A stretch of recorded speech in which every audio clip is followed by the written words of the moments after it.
This is me Lovejeet Arora. स्वागत है आप सभी बच्चों का आज की इस क्लास के अंदर। तो चलिए हम लोग करने वाले हैं फुल ऑन CS। ओके, तो चलिए पाइथन रिवीजन टूर के साथ में चीज़ों को शुरू करते हैं। चीज़ें बहुत फास्ट होंगी और मैं उम्मीद कर चुकी होंगी कि आप इससे पहले सारे कंसेप्ट्स को बहुत अच्छे से जान चुके होंगे। अब सिर्फ रिवीजन करने का टाइम है। चीज़ों को मैं बताती जाऊँगी, बस आप उसको अपने दिमाग में उतारते जाना कि हाँ हमने जो सीखा है वो हमने रिवाइज कर लिया।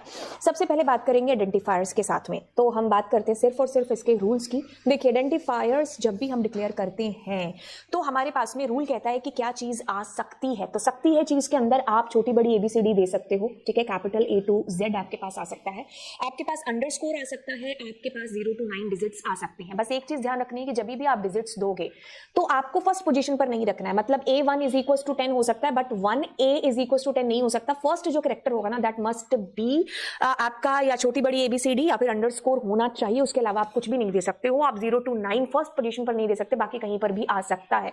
अंडरस्कोर के अलावा कुछ भी और स्पेशल सिंबल नहीं दिया जा सकता। हम रिजर्व वर्ड्स को कीवर्ड्स नहीं रख सकते, हम स्पेस नहीं दे सकते। आप मीनिंगफुल नेम है जो दीजिए हमेशा क्लैरिटी के लिए। ओके, बाकी हमारे पास सारे के सारे ऑपरेटर्स हैं, arithmetical, assignment, comparison, logical, bitwise, identity and membership operator. ये वो सारे ऑपरेटर्स हैं जो अर्थमेटिकल हमने बचपन में बहुत बार पढ़े हैं कि दो नंबर को जोड़ना, घटाना, मल्टीप्लाई करना। बस इसमें जो इंपॉर्टेंट चीज है वो इन दोनों के बीच में डिफरेंस है जो आपको जानना है। ये इसका मतलब है कि 2 की पावर 3 यानी कि एक्सपोनेंट ऑपरेटर है। तो जब हम क्वोशंट की वैल्यू के साथ में काम कर रहे होते हैं तो आपके पास में एक तो डिवाइड और दूसरा फ्लो डिवीजन ऑपरेटर है जो आता है। तो फ्लो डिवीजन ऑपरेटर आपके पास में उस वक्त आपके पास काम आता है जैसे कि अगर मैंने इसको सिर्फ डिवाइड किया है तो -2.5 फ्लो डिवीजन का नाम है कि डाउन की वैल्यू है जो आपके पास आएगी। तो ये सिर्फ इंटीजर पोर्शन है जिसको लेगा। -2.5 से जस्ट डाउन आते हैं, फ्लोर आते हैं तो आपके पास -3 आता है। वही केस इसके साथ में भी है। पॉजिटिव वैल्यू में एक चीज हो जाती है कि सिर्फ इंटीजर वाला पोर्शन यानी कि पॉइंट से पहले वाला आ जाता है। बस नेगेटिव के केस में आपको ये केस ध्यान रखना होगा कि जो भी डिवाइड से वैल्यू आए उसका फ्लो डिवीजन से जो आंसर आएगा वो आएगा जस्ट उसके नीचे की वैल्यू। जैसे -2.5 से जस्ट नीचे हम -3 की बात कर रहे हैं, ठीक है। तो this is all about it. ये आपको क्वेश्चन की वैल्यू आंसर करते हैं। जब भी आपको रिमाइंडर की वैल्यू लेनी है तो आप इस मॉड्यूलस साइन का यूज है जो आप कर रहे होते हो। Equals to, double equals to कुछ भी नहीं है, आपका असाइनमेंट ऑपरेटर और ये आपका रिलेशन ऑपरेटर है। रिलेशन ऑपरेटर आपको ट्रू और फॉल्स के अंदर आंसर देते हैं। ये आपका असाइनमेंट ऑपरेटर है इक्वल्स टू, और ये आपके सारे के सारे शॉर्ट हैंड ऑपरेटर की कैटेगरी में आते हैं। यानी कि अगर आपने कुछ ऐसा लिखा है x इज इक्वल्स टू 5 और आप कर रहे हो कि x is equals to x plus 5, तो ऐसा लिखने की बजाय व्हाट यू कैन डू, आप सिंपली ऐसा लिख सकते हो। तो मतलब this is called a shorthand operator. जितने भी अर्थमेटिकल ऑपरेटर है आप उनको इस तरीके से शॉर्ट हैंड की कैटेगरी में ला करके चीजों को आसान बना सकते हो। ये सारे कंपैरिजन ऑपरेटर आपके पास में डबल इक्वल्स टू से जो आंसर आएगा, नॉट इज इक्वल्स टू से उसका उल्टा, अगर ये ट्रू तो ये फॉल्स तो ये ट्रू। बाकी ये सारे आपके पास कंपैरिजन और रिलेशन ऑपरेटर है जो आपको ट्रू फॉल्स में आंसर करेंगे। 3 आपके पास लॉजिकल ऑपरेटर होते हैं, एंड और नॉट। इसके अंदर आपके पास सबसे पहले नॉट, फिर एंड और फिर और आपके पास है जो सॉल्व हो रहा होता है। आइडेंटिटी ऑपरेटर की बात करें तो इसमें क्या है कि आपकी ये 2 वैल्यूज हैं, ये 2 वैल्यूज हैं, ये 2 वैल्यूज हैं।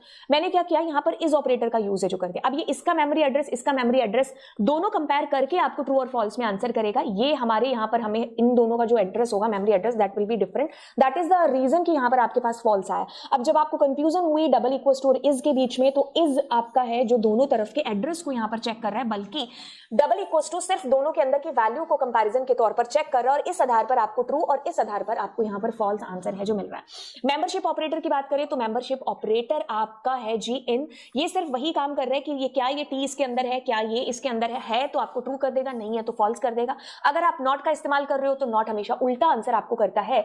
ये है जी आपके पास में पूरी की पूरी प्रायोरिटी चार्ट, जो कि हाई टू लो प्रायोरिटी आप ऑपरेटर का यूज करके अपने क्वेश्चन को सॉल्व कर रहे होते हैं। बाकी हम लिस्ट की तरफ चलते हैं। लिस्ट आपके पास में है, अगर हम डेटा टाइप की बात करें तो लिस्ट आपके पास में है जी एक सीक्वेंस टाइप और एक म्यूटेबल डेटा टाइप के अंदर।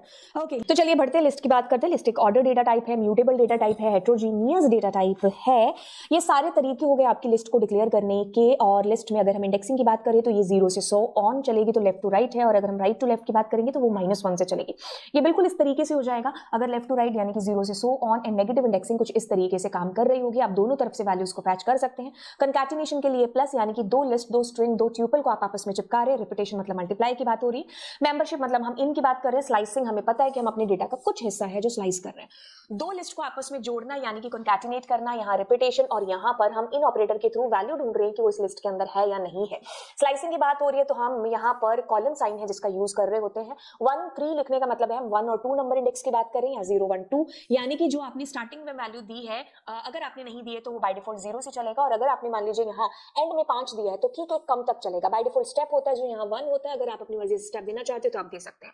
मैंने कहा 1 से सो ऑन आगे तक जहां तक हमारी लिस्ट है वहां तक डेटा प्रिंट हो। 1,2 की बात हो रही है तो इट मींस हम सिर्फ 1 नंबर इंडेक्स पर पड़ी हुई वैल्यू की बात करें। 1:1 की बात हो रही है तो मतलब आपके पास कुछ होगा ही नहीं, क्योंकि 1 से शुरू 0 पर खत्म कैसे हो सकता है। आप 2 से ज्यादा भी इंडेक्स है जो स्टेप्स है सॉरी आप दे सकते हो इसके अंदर। लिस्ट इज म्यूटेबल, अगर आप कोई चेंज करना चाहते हैं तो दैट इज पॉसिबल, बट अगर यहीं पर एक ट्यूपल होता तो आप चेंजेस नहीं कर सकते थे। ये सारे के सारे फंक्शंस हैं जो हम अपनी लिस्ट के साथ यूज कर रहे होते हैं। एक एक करके सबको देखते हैं। अपेंड की बात करते हैं, एक्सटेंड की बात करते हैं और इंसर्ट की बात करते हैं। तीनों का यूज है कि हम अपनी लिस्ट में कुछ डेटा को डालना चाहते हैं।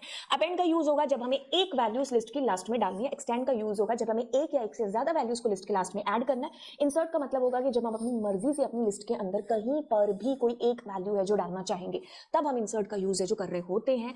जब हमें वैल्यूज को डिलीट करना है तो आपके पास में पॉप एंड रिमूव दो फंक्शन होते हैं। पॉप का मतलब है कि आप उस वैल्यू के इंडेक्स को पॉप के अंदर रख रहे हैं और उस वैल्यू को डिलीट करा रहे हैं थ्रू द इंडेक्स। अगर आपने कुछ नहीं दिया है तो वो by default last index delete करेगा। अगर आपको इंडेक्स दे रहे हो तो ये पर्टिकुलर इंडेक्स आप पर पड़ी हुई वैल्यू को डिलीट कर देगा। बट वहीं पर रिमूव फंक्शन का काम सिर्फ इतना सा हो जाता है कि जो भी वैल्यू आपने यहां पर दी है ना तो ये उसको डिलीट कर देगा। मतलब अगर आपने 5 दिया है तो ये 5 नंबर इंडेक्स नहीं 5 की फर्स्ट अकरेंस को डिलीट है जो कर देगा। ठीक है, ओके। ये चीज I sort function and sorted function. देखो सॉर्टेड फंक्शन आपकी पाइथन का फंक्शन है तो आप इसको किसी भी सीक्वेंस के साथ डिक्शनरी लिस्ट टेबल के साथ यूज कर लेते हैं। इसका आंसर हमेशा हमेशा हमेशा आपको लिस्ट के अंदर है जो रिटर्न होता है। सॉर्ट का की बात करें तो ये लिस्ट का फंक्शन है, ये सिर्फ लिस्ट के साथ काम करेगा और ये एक्चुअल लिस्ट को सॉर्ट है जो करके दे देगा। तो ये कुछ भी रिटर्न नहीं करेगा, आपकी एक्चुअल लिस्ट को ही सॉर्ट कर देगा। दोनों काम तो सेम कर रहे हैं बट हम सॉर्टेड के थ्रू अपनी एक्चुअल लिस्ट या ट्यूपल पर कोई असर नहीं डालते। मतलब ये सिर्फ आपको सॉर्ट करके डेटा रिटर्न कर देगा, एक्चुअल लिस्ट ट्यूपल पर कोई असर नहीं डालता। इसलिए आप इसको लिस्ट ट्यूपल स्ट्रिंग किसी के साथ भी यूज कर सकते हो। इसका आंसर हमेशा लिस्ट में आपको रिटर्न है जो होने वाला है। अब बात करते हैं नेस्टेड लिस्ट की। एक लिस्ट में दूसरी list is called nested list. अब देखिए हम स्ट्रिंग की तरफ बढ़ते हैं। अगर डबल कोट सिंगल कोट्स में आपको कुछ भी डेटा दिखाई देता है तो दैट मींस हम स्ट्रिंग की बात कर रहे हैं। अगर हम मल्टीपल स्ट्रिंग्स की बात करेंगे तो हम ट्रिपल कोट में डेटा को ऐड कर रहे होंगे। इसमें भी इंडेक्सिंग सेम आपके पास 0 1 2 3 एंड सो ऑन चलती। नेगेटिव इंडेक्सिंग आपके पास -1 -2 -3 ऐसे करके आती है। हम दोनों ही तरीके से वैल्यूज को एक्सेस कर सकते हैं। ओके, अब हम बात करेंगे अगर मैंने लिखा p का 0 तो that means I am talking about 0th number position पर पड़ी हुई वैल्यू। अब मैं नेगेटिव वैल्यू से भी डेटा को एक्सेस कर सकती हूँ। आपने कुछ ऐसा इंडेक्स दे दिया कि जितना आपके पास स्ट्रिंग नहीं है आपने उसे बढ़कर के दे दिया तो of course you guys find error जिसका नाम होगा इंडेक्स एरर। स्ट्रिंग भी हमारी इम्यूटेबल है। वंस आपने इसमें कुछ भी डाल दिया इट मींस आप उसको चेंज नहीं कर सकते। इसमें भी हम लिस्ट की तरह ट्यूपल की तरह कॉन्कैट मेंबरशिप और रिपीटेशन का यूज कर सकते हैं। बाकी इसमें भी आपके पास स्लाइसिंग है जो होती है, ये सेम वैसे ही काम करेगी जैसे हम ट्यूपल या लिस्ट के अंदर काम कर रहे होते हैं। मैंने कहा कि लिस्ट ट्यूपल और स्ट्रिंग तीनों की तीनों क्या है, सीक्वेंस बेस्ड है, तीनों में ही इंडेक्सिंग होती है। तो बहुत सारी चीजें हैं जो तीनों के अंदर सिमिलर आपको है जो दिखाई देगी। बाकी इसमें भी स्लाइसिंग का फंडा बिल्कुल वैसे ही हो रहा है जैसे लिस्ट के अंदर हो रहा था। आपको सिर्फ एक के साथ ही सीखने की जरूरत है, बाकी तीनों के साथ आप ऑटोमेटिकली सीख जाओगे। अब हम इसमें फंक्शंस की बात करते हैं। Is upper function, is lower function या वो सारे फंक्शन जिसके आगे इज लगा हो आपको ट्रू फॉल्स में आंसर करेंगे। नाम से देख के काम के बारे में पता चल रहा है कि इज अपर आपका चेक करे कि क्या ये अपर है, इज लोअर चेक कर रहा है कि क्या ये इज लोअर है। ओके, लेंथ ऑपरेटर आपका टोटल लेंथ आपको बता रहा है। कैपिटलाइज पूरी की पूरी जो आपकी सेंटेंस है उसका फर्स्ट कैरेक्टर ये चेक नहीं कन्वर्ट करके दे रहा है कैपिटल के अंदर। लोअर आपका लोअर में कन्वर्ट करेगा, अपर आपका अपर में। इज अल्फान्यूमेरिक, इज डिजिट ये चेक करें कि क्या ये अल्फान्यूमेरिक है, क्या ये डिजिट है। फाइंड आपको आंसर करेगा अगर आपने इसमें कोई भी इंडेक्स दिया है, सॉरी कोई भी कैरेक्टर आपने दिया है तो ये इसका इंडेक्स नंबर आपको है जो रिटर्न कर देगा। अगर मान लीजिए वो पर्टिकुलर इंडेक्स मौजूद नहीं है तो ये आपको -1 आंसर रिटर्न है जो करेगा। इज अल्फा, अल्फा चेक करे, अल्फान्यूमेरिक नहीं अल्फा चेक कर रहा है। एल स्ट्रिप आपके लेफ्ट साइड के स्पेसेस रिमूव करेगा, आर स्ट्रिप आपके राइट साइड के स्पेसेस को रिमूव है जो कर देगा। ट्यूपल भी आपके पास एक ऑर्डर डेटा टाइप के अंदर है जो आता है। बाकी ये सारे तरीके आपके ट्यूपल की क्रिएशन के, ये आपके पास एक इंटीजर और ये इंटीजर, बाकी ये दोनों जो बचे हुए हैं they both are tuple. Okay, tuple और लिस्ट में अगर हम अंतर की बात करते हैं तो सबसे बड़ा अंतर आता है tuple is immutable, list is mutable. यही एक रीजन है जिसकी वजह से tuple is working fast and list working slower, क्योंकि उसको बार बार चेंज है जो होना पड़ता है। ट्यूपल इज इम्यूटेबल हम जान चुके हैं और अगर हम चेंज करने की कोशिश करेंगे तो नहीं कर सकते। बाकी हम concatenation, repetition and membership operator बिल्कुल वैसे यूज कर सकते हैं जैसे हमने स्ट्रिंग और लिस्ट के साथ में किया है। अब हम बात करते हैं डिक्शनरी की। डिक्शनरी हमारी एक मैपिंग डेटा टाइप है और इसके अंदर क्या होता है कि एक तरफ कीज होती है दूसरी तरफ वैल्यूज होती है। कीज के बारे में खास बात यह है कि इसकी जो कीज है वो यूनिक है और हमेशा वैल्यूज इसमें टेबल के तौर पर है जो बेसिकली आएंगी। ये चीज हमें याद रखनी है। बाकी हम ये सारे तरीकों से अपनी डिक्शनरी को डिक्लेयर कर सकते हैं। आप गेट फंक्शन से या फिर इन ब्रैकेट्स के थ्रू वैल्यूज को एक्सेस कर पाएंगे। अगर मैंने लिखा ए तो दैट मींस मेरे पास 90 एक्सेस होकर के आएगा। डिक्शनरी हमारी म्यूटेबल है तो ऑफ कोर्स आप इसमें चेंजेस टाइम टू टाइम अगर आपको लगता है तो आप कर सकते हैं। कोई एरर आपको नहीं आने वाली बिकॉज इट्स म्यूटेबल। आपने कहा ए में ये यस नई की होगी जो उसको लास्ट में ऐड कर देगा। अगर पुराना आपने डेटा दिया जैसे मैंने यहाँ 90 की जगह 100 दिया होता तो ये आपका चेंज हो जाता, अपडेट हो जाता पुराना डेटा। बाय द वे हमारे पास पास एक अपडेट फंक्शन भी है, तो ए में आप बी को एक तरीके से एड ऑन कर रहे हो, ठीक है। तो ये लास्ट में जाकर के आपके न्यू की वैल्यू पेयर जुड़ जाएंगे। अगर आपने यहां पर एप्पल दिया होता तो ये आपका 90 से 99 हो जाता, यानी कि पुरानी की वैल्यू का जो पेयर था उसकी वैल्यू अपडेट हो जाती। इसी का मतलब है अपडेट फंक्शन, ठीक है। बाकी हम डिलीटिंग की बात करते हैं तो del pop pop item clear, ये चारों फंक्शन है जिनके थ्रू हम कुछ ना कुछ डिलीट कर सकते हैं। जैसे डेल के थ्रू हम कर सकते हैं पूरी डिक्शनरी डिलीट या की वैल्यू पेयर को डिलीट। पॉप के थ्रू अगर हमने पॉप में किसी की का नाम दिया है तो उसकी वैल्यू पेयर को डिलीट कर सकते हैं। पॉप आइटम से लास्ट की वैल्यू पेयर डिलीट हो जाता है और इसका आंसर हमेशा ट्यूपल में रिटर्न आपको होता है। क्लियर का मतलब है कि आप अपनी डिक्शनरी से सारा डेटा है जो क्लियर कर रहे हो, बट आपकी एक्चुअल डिक्शनरी कभी भी डिलीट है जो नहीं होती। डेल कीवर्ड से आप कुछ इस तरीके से डिक्शनरी के की वैल्यू पेयर को डिलीट कर पा रहे हो, पॉप से इस तरीके से। पॉप आइटम अगर आपने दिया है तो लास्ट की वैल्यू पेयर आपका डिलीट हो जाएगा। क्लियर से आपकी पूरी डिक्शनरी की आइटम्स खाली हो जाएंगी, राइट। ओके, इन ऑपरेटर वैसे ही काम कर रहा है जैसे हमने अभी स्ट्रिंग, ट्यूपल और लिस्ट के अंदर देखा है। बाकी ये छोटे छोटे फंक्शन से आइटम दिखेंगे, की से कीज दिखेगा, वैल्यू से वैल्यूज दिखेंगी। गेट फंक्शन के अंदर अगर आपने किसी की का नाम दिया है तो ये आपको उसकी वैल्यू गेट करके दे देगा, बट अगर आपने ऐसी की दे दी जो मौजूद नहीं है तो आपके पास नन आंसर आएगा। उससे बचने के लिए आप यहाँ पर एक मैसेज है जो प्रिंट करा सकते हो कि अगर वो की मौजूद नहीं है तो आपको वो मैसेज प्रिंट हो जाएगा। अगर आपने वो नहीं दिया है तो आपको नन यहाँ पर है जो रिटर्न होने वाला है। अगली बात करते हैं फ्रॉम कीज की। जब हमें सेम वैल्यूज चाहिए बट डिफरेंट कीज चाहिए तब हम इसका यूज है जो बेसिकली कर रहे होते हैं। बाकी सारे फंक्शंस हमें पता है, ये वो छोटे छोटे फंक्शंस हम यूज कर चुके हैं। अब मूव करके हम लोग वर्किंग विद फंक्शंस की तरफ। फंक्शंस का सबसे बड़ा फायदा है कि हम अपने बड़े से प्रोग्राम को मैनेज करना चाहते हैं अलग अलग चंक्स में डिवाइड करके, ताकि हम उन चंक्स को बार बार क्या कर पाए, रीयूज कर पाए। तो रीयूजेबिलिटी और मैनेजेबल करना हमारे प्रोग्राम के अंदर बहुत जो नंबर ऑफ लाइन्स है उनको अलग अलग उनको हिस्सों में बांट देना, ये फंक्शंस का सबसे बड़ा फायदा होता है। ये बिल्कुल फायदा वैसे ही आप कर सकते हो कि कंपनी एक स्कूल की बात करें तो उसमें बहुत सारा काम है, तो क्या करते हैं हमारे प्रिंसिपल या फिर हमारी कंपनी के बॉस उस काम को डिवाइड कर देते हैं अलग अलग सेक्शंस में, ताकि काम मैनेज हो पाए और तरीके से पता चलता जाए कि कितना काम कहाँ पर पड़ा है। तो इसलिए हम जो है इस एग्जाम्पल को इसके अंदर भी ले सकते हैं कि हमारे इतने नंबर ऑफ लाइन्स जो प्रोग्राम्स है उनको हमने अलग अलग हिस्सों में एज पर काम के अकॉर्डिंग हमने बांट दिया, और अब उन चंक्स को ही फंक्शन है जो बोला गया है और उनको हम बार बार है जो यूज कर सकते हैं। Reusability, modularity, they both are आप कह लो एडवांटेज है फंक्शंस के जिनके लिए हम यूज करते हैं। बाकी पाइथन में अगर हम यूजर डिफाइंड फंक्शंस को क्रिएट करना चाहते हैं तो हमारे पास डेफ की वर्ड है जिसका हम यूज करेंगे। आप कुछ इस तरीके से लिख रहे हैं, डेफ फंक्शन का नाम और पैरामीटर्स ऑप्शनल है, अगर डिमांड है तो आप दो, नहीं तो मत दो। आप यहाँ पर इन कॉलन का यूज करते हुए अपनी नंबर ऑफ लाइंस लिखेंगे। अगर आपको रिटर्न कीवर्ड यूज करना है रिजल्ट को रिटर्न करने के लिए तो ऑफ कोर्स हम रिटर्न करेंगे। बाकी ये आपके फंक्शन की एक बेसिक स्ट्रक्चर है। आपने ऐड को कॉल किया है क्योंकि फंक्शन के साथ काम करना है तो you need to call the function. बाकी ये दो आपके वेरिएबल डिक्लेयर करके हमने छोटू सा काम है जो कराया है, बस हमने फंक्शंस के अंदर इनको धकेल दिया, एक नाम है जो दे दिया है। जब भी हमें और बी को जोड़ना होगा तो हम ऐड फंक्शन को कॉल करेंगे। डेफ कीवर्ड का इस्तेमाल हमने यहाँ पर किया है फंक्शन को डिफाइन करने के लिए। अब ये कहता है कि after defining a function you must have to call the function, तभी आप उस फंक्शन को एग्जीक्यूट कर पाओगे।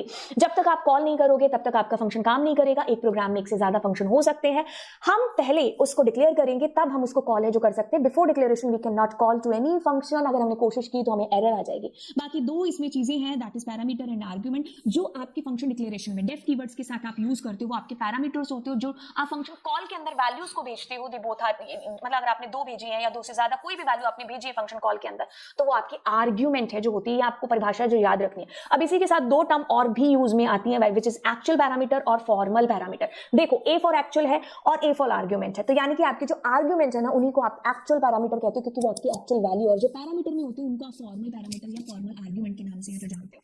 अब देखिए रिटर्न कीवर्ड का क्या यूज है। रिटर्न मतलब आप अपने आंसर को वापस ले लो, किसी भी एक्सपीरियंस रीजन की वजह से आपको आंसर चाहिए तो रिटर्न कीवर्ड के थ्रू उस आंसर को ले सकते हो आप, सिंगल, मल्टीपल, और अगर आप कुछ रिटर्न नहीं करना चाहते तो वो भी है जो पॉसिबल हो सकता है। आप देखिए, आपने एक प्रोग्राम बनाया, सम, आपने फंक्शन कॉल किया, इसमें ना तो कोई रिटर्न कीवर्ड यूज हुआ है ना आपने कोई पैरामीटर यूज किया है। इट्स ओके, आप एक सिंपल नॉर्मल फंक्शन जो कि विदाउट एनी आर्गुमेंट और विदाउट एनी रिटर्न के थ्रू भी है जो हो सकता है। कभी कभी आपको जरूरत पड़ती है कि आपको कुछ पैरामीटर भेजने पड़ते हैं और आप कुछ रिटर्न नहीं कराना चाहते तो वो भी चीज पॉसिबल है। आप कुछ रिटर्न कर रहे हैं बट आप कुछ पैरामीटर आर्गुमेंट में वैल्यूज एक्सेप्ट नहीं कर रहे हो तो वो भी ठीक है। अगर कभी आपको पैरामीटर में वैल्यू एक्सेप्ट करनी पड़ी और आपको रिटर्न करना पड़ा तो ये सारी चीजें पॉसिबल है आपके पास में। कहां पर? फंक्शंस के अंदर।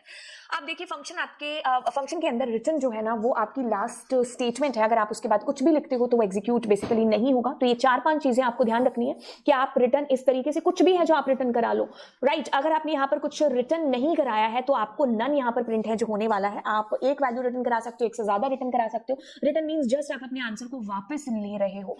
ओके, तो इस तरीके से जब मैंने मल्टीपल आंसर्स को रिटर्न कराया तो इट मींस आपके पास एक ट्यूपल आया। अब आपको पता है कि आपके पास यहाँ ट्यूपल है, तो आप अलग अलग वैल्यूज को अलग अलग वेरिएबल्स में ट्रांसफर कर रहे हो। अब यहाँ मैंने इक्वल्स टू किया है, तो यानी कि जो ए में है वही बी में है, वही सी में है, वही डी में है। ये आपके बिल्कुल पाइथन बेसिक्स के अंदर आप कर चुके हो, वही चीजें हैं जो मैंने इसके अंदर लिखी है, बाकी और कुछ भी नहीं है। आगे चलते पॉइंट्स टू रिमेंबर में डेफ कीवर्ड आप यूज करते हो जब भी आप फंक्शन हेडर की बात करते हो। फंक्शन का नाम है जो आपके पास वो सारे आइडेंटिफायर रूल्स को फॉलो करता हुआ होना चाहिए।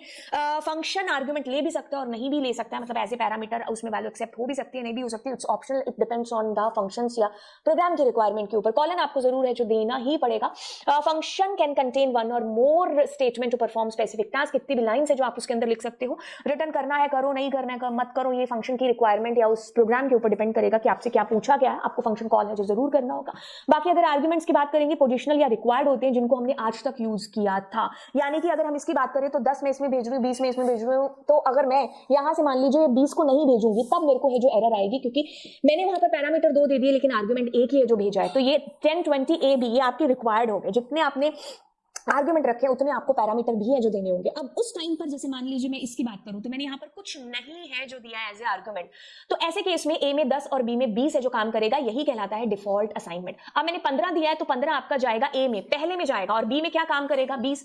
अब अगर मैं 5 और 10 भेज रही हूं तो अब यहाँ 5 और यहाँ पर 10 है जो काम करेगा, इस वक्त डिफॉल्ट आपका काम नहीं करेगा। डिफॉल्ट उसी वक्त के लिए जब आपने आर्गुमेंट में कुछ नहीं भेजा है। कीवर्ड्स ये है कि अगर मैं यहाँ पर मान लीजिए ए है ये बी है, तो अब ये ए में ही 10 है जो जाएगा, बी में ही 20 जाएगा। ऑल्दो आपने अगर इन दोनों को एक्सचेंज भी कर दिया तो भी, क्योंकि आपने कीवर्ड्स का इस्तेमाल कर रखा है कि ये b इज इक्वल टू 15 इसी में ही जाना चाहिए, 5 इसी में ही जाना चाहिए, ऑल्दो आपने इनकी पोजीशंस को चेंज ही क्यों ना कर दिया हो। ठीक है, तो आपके पास ऑर्डर हमेशा यही रहेगा कि आपके जो पोजिशनल है जिनको आप रिक्वायर्ड बोलते हो वो सबसे पहले आएंगे, डिफॉल्ट उसके बाद में आएंगे। तो ये चीजें आपको याद रखनी, इसका स्क्रीनशॉट ले लेना, ये यही चीज को मैंने बार बार यहाँ पर लिखा हुआ है। पॉइंट नंबर 1 2 3 4 आपसे ये कह रहा है कि अगर मैंने b is equal to 10 a is equal to किया है तो b इधर a इधर, और वही चीज यहाँ पर है कि b में ये वैल्यू आ गई, a में ये वैल्यू चली गई, b के अंदर आपने ये, ए के अंदर आपने ये सबसे पहले वाले में जाएगा, ये उसके बाद इसके अंदर आएगा। तो ये हो सकता है, बट आपको केसेस जो ध्यान रखने वो ये वाले कि जैसे ए में ये वैल्यू चली, बी में ये वैल्यू चलेगी, ना ही यहाँ पर ये रूल आएगा कि आपके जो पोजिशनल्स हैं वो पहले आएंगे, तो ए को आपको पहले करना पड़ेगा। बाकी अगर हम इसमें बात करें तो ये इसमें जा रहे हैं मल्टीपल असाइनमेंट, ए की वैल्यू में आप दो डेटा नहीं भेज सकते हो, सेम चीज यहाँ पर हो रही है। तो आप अगर इसमें भेज रहे हो, इसमें नहीं, आप एक ही पैरामीटर में दो वैल्यूज को नहीं भेज सकते। बाकी लोकल क्या, जो आपकी फंक्शन की बॉडी के अंदर वेरिएबल्स यूज हो रहे हैं उनको आप लोकल वेरिएबल्स के नाम से जानते हो, जो फंक्शन की बॉडी के बाहर है दोज आर कॉल्ड ग्लोबल। देखिए ये यूज होता है कंसेप्ट डेटा एनकैप्सुलेशन। आप चाहते हो कि आपकी फंक्शन की बॉडी के अंदर जो वेरिएबल्स का इस्तेमाल हो रखा है वो फंक्शन की बॉडी के बाहर ना हो, तो आप जो है लोकल वेरिएबल्स को डिक्लेयर करते हो, और जैसे आपने उसको बनाया तो वो फंक्शन की बॉडी के अंदर ही काम होंगे, उनको बाहर कोई भी नहीं है जो जानता है।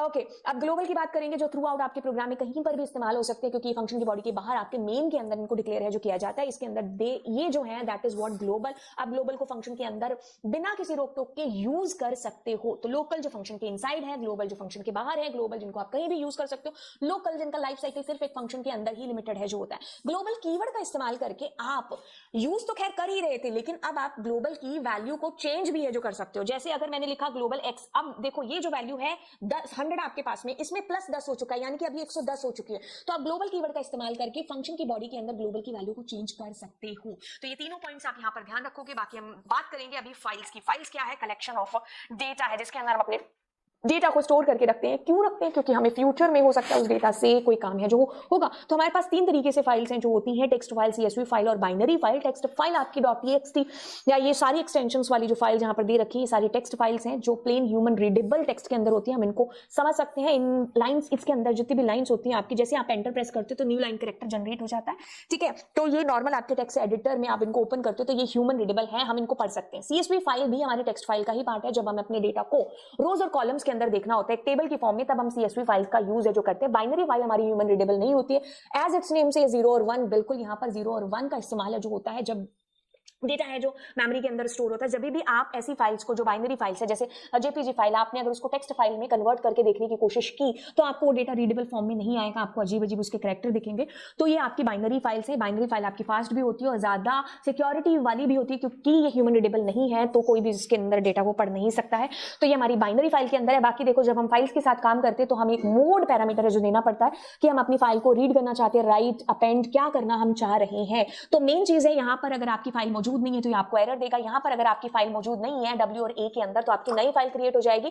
A के अंदर आपके पुराने डेटा के साथ आपका नया डेटा ऐड हो जाएगा, W के अंदर आपका पुराना डेटा सारा वाइप आउट हो जाएगा। ठीक है, तो ये 3 है जो आपको यहाँ पर जानने की ज्यादा जरूरत है। बाकी X हमारा एक ऐसा मोड है जो हमेशा नई ही फाइल क्रिएट करेगा। अगर ऑलरेडी एग्जिस्ट करती हुई फाइल के अंदर आपने X मोड दे दिया तो आपको फाइल एग्जिस्ट एरर आ जाएगी, यानी कि आप हमेशा नई फाइल क्रिएट कर पाओगे X मोड के थ्रू। D वहां पर लगाएंगे जहां पर हम बाइनरी फाइल के साथ में काम कर रहे हैं। बाकी इसका आप स्क्रीनशॉट है जो लेके रख सकते हो, ये भी आपके लिए बड़ा ही हेल्पफुल है और ये बताएगा कि आपकी कौन सी जो फाइल है एग्जिस्ट करने पर एरर आती है या कहाँ डेटा ओवरराइट होता है, कहाँ पेंड हो सकता है। आप अगर ओपन करते हो, चाहे वो CSV हो चाहे वो बाइनरी हो, कोई भी हो, तो आप यहाँ फाइल का नाम और उसका मोड है जो आप देते हो। And this is the basic कि आपने अपनी फाइल को ओपन इस तरीके से कर लिया। बाकी रीड फंक्शन आपने इस्तेमाल किया, यानी कि कैरेक्टर बाय कैरेक्टर आप अपनी फाइल का सारा डेटा रीड कर रहे हो। ओके, रिलेटिव पाथ की बात करते हो तो रिलेटिव पाथ आपका है करंट वर्किंग डायरेक्टरी से आगे के पाथ की बात कर रहे हो। ठीक है, आप एक फोल्डर के अंदर हो, यहाँ पर आपकी फाइल है, टेक्स्ट फाइल है और यहाँ पर आपकी PY फाइल है। ठीक है, तो ये रिलेटिव है, आपको यहाँ पर पाथ देने की जरूरत है जो नहीं पड़ेगी। आप सिर्फ डायरेक्टली अपनी फाइल का नाम भी है जो डायरेक्टली दे सकते हो।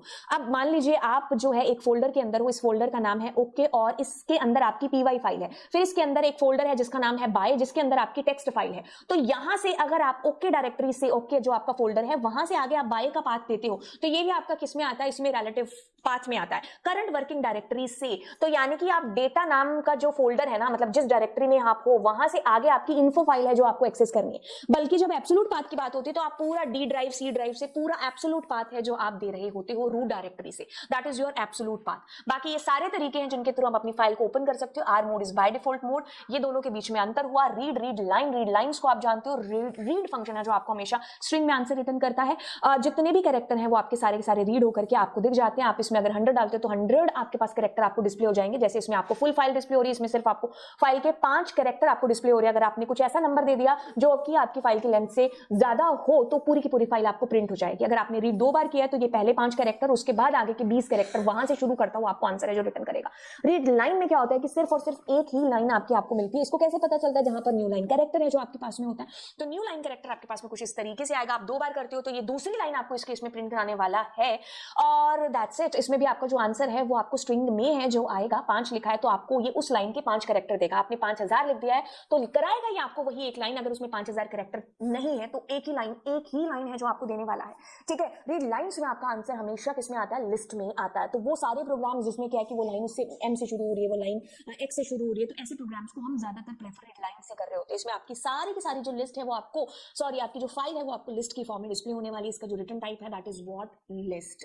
ओके, अब रीड लाइंस तो मैंने आपको अंतर यहाँ पर बता दिया। राइट और राइट लाइंस यानी कि आपको फाइल के अंदर डेटा को इनपुट है जो करना है तो उसके लिए आप राइट का यूज करते हो। राइट मतलब आप स्ट्रिंग में ही डेटा को डाल सकते हो। और यस, इसमें आपको मोड W या A है जो करना पड़ेगा। ओके, अब जैसे ही मैंने अपने इसमें W मोड में किया और मैंने कुछ भी इसके अंदर लिखा तो वो डेटा आपका राइट हो जाएगा। मैं अगली बार करूंगी वो भी डेटा आपका राइट हो जाएगा। तो यहाँ पर एक दिक्कत ये आएगी कि कोई स्पेस या कुछ नहीं आएगा, तो उसके लिए मैनुअली या तो आप यहाँ पर स्पेस दे दो या न्यू लाइन कैरेक्टर आप दे सकते हो। ठीक है, बाकी W मोड का काम वही है, पुराने वाला डेटा इरेज हो जाएगा। A मोड का काम है कि नया डेटा उसी के साथ ही एक्सटेंड है जो हो जाएगा। रीड लाइंस में आप देखो डेटा तो स्ट्रिंग में ही जाएगा, बट अगर आपको बहुत सारा डेटा देना है तो आप स्ट्रिंग को लिस्ट में डाल दो, स्ट्रिंग को ट्यूपल में डाल दो या डिक्शनरी में डाल के रीड लाइंस के थ्रू आप एक साथ एक से ज्यादा लाइंस को इनपुट करा सकते हो। तो ये से एक फायदा है जो आपके पास में हो जाएगा। रीड लाइंस स्ट्रिंग आ सकती है, बिल्कुल वो तो आ ही सकती है।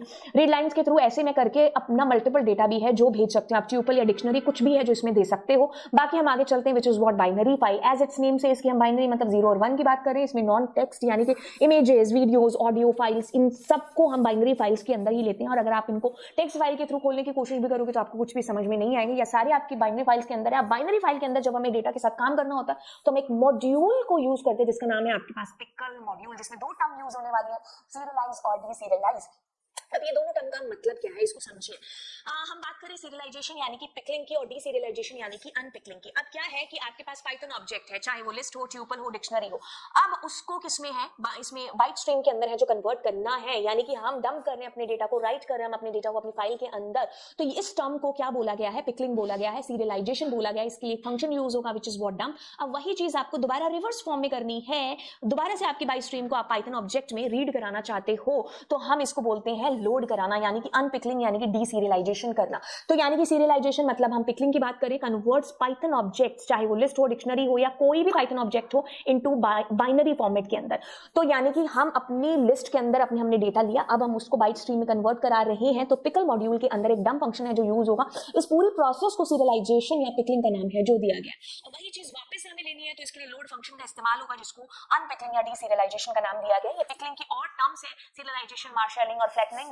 तो आप इन टर्म्स को भी है जो याद रख सकते हो कि अगर पेपर में कुछ एक्स्ट्रा चीजें आती हैं तो कोई बुरी बात नहीं है। अब देखो इसके स्टेप्स क्या है। पिकल मॉड्यूल आप इंपोर्ट करोगे, डंप फंक्शन आपने यूज करना है, एक एक करके आप वैल्यूज को डालोगे, तो वैसे ही आपको लोड भी है जो कराना पड़ेगा अपने डेटा को। तो डंप करने के लिए डंप फंक्शन यूज होगा यानी कि डेटा को राइट करने के लिए। रीड के लिए हम लोड फंक्शन का इस्तेमाल करेंगे। Finally we need to close our file.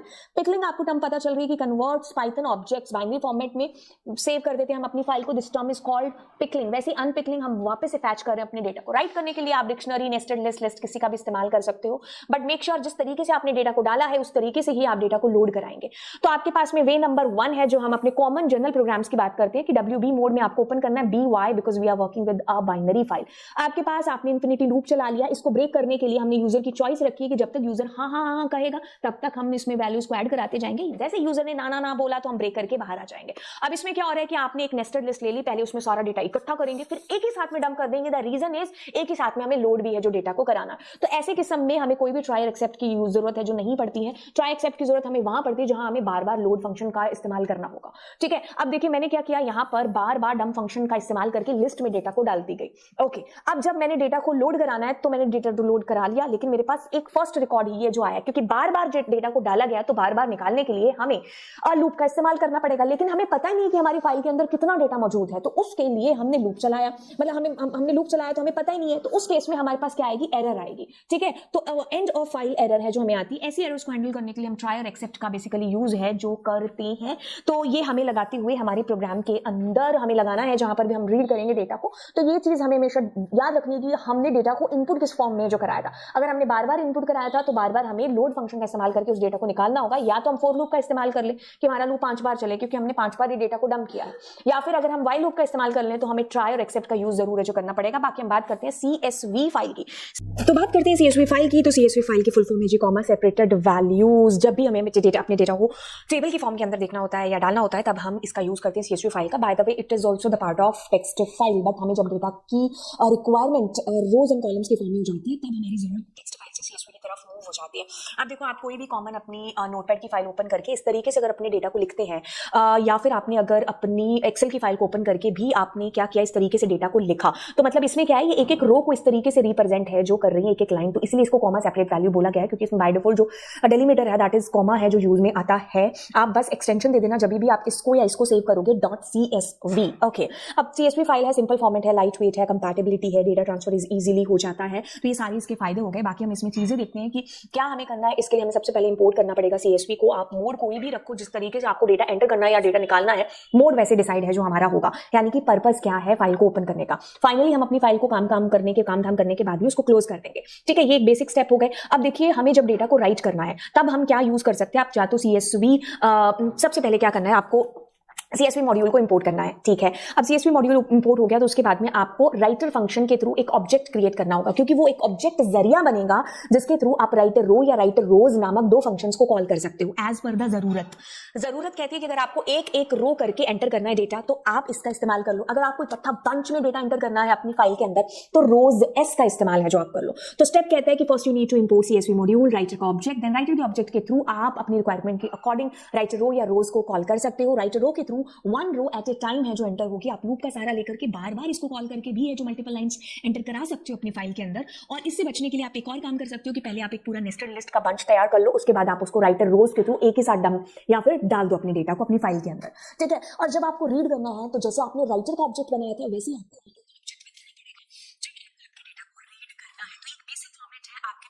CSV के प्रोग्राम का।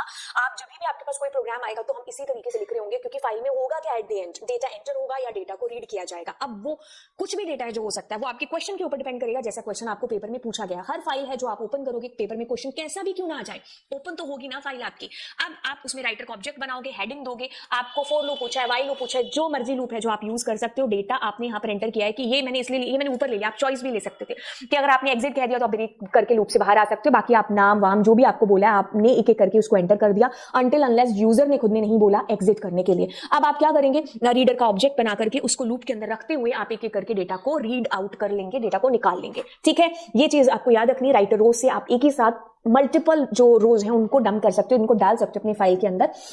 एंड यहाँ पर कुछ नहीं, मैंने एक मेन्यू ड्रिवन प्रोग्राम बनाया है, तो यहाँ से आप कॉल कर रहे होंगे एक एक करके उन फंक्शंस को जिनसे आपको काम कराना है।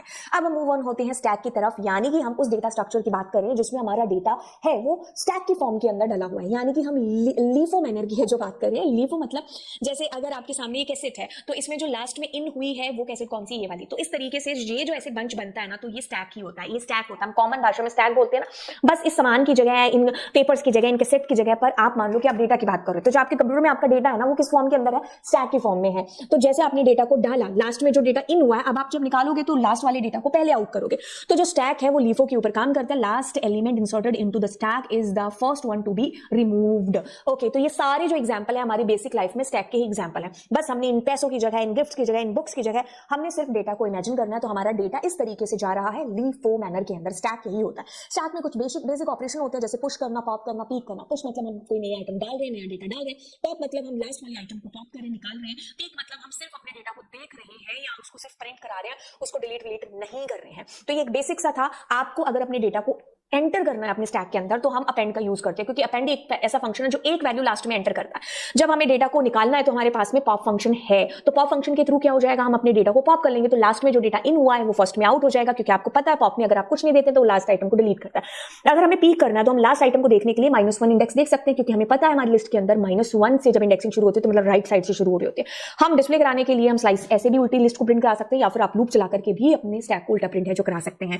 ओके, तो this was all about stack. आप स्टैक के फर्दर प्रोग्राम्स के लिए इस प्लेलिस्ट को है जो फॉलो कर सकते हैं। तो अगर मैं इसको प्रेस करती हूं तो हम लोग यहां पर पहुंचते हैं। तो ये हमारे पास हमारी स्टैक के अंदर की चीजें हुई। अब हम वापस से हमारे यहां पर चलते हुए अब एसक्यूएल को शुरू करते हैं। सबसे पहले बात आती है डिग्री की। डिग्री मतलब हम टोटल नंबर ऑफ कॉलम्स की बात करते हैं। कार्डिनलिटी मतलब हम टोटल नंबर ऑफ रोज की बात करते हैं।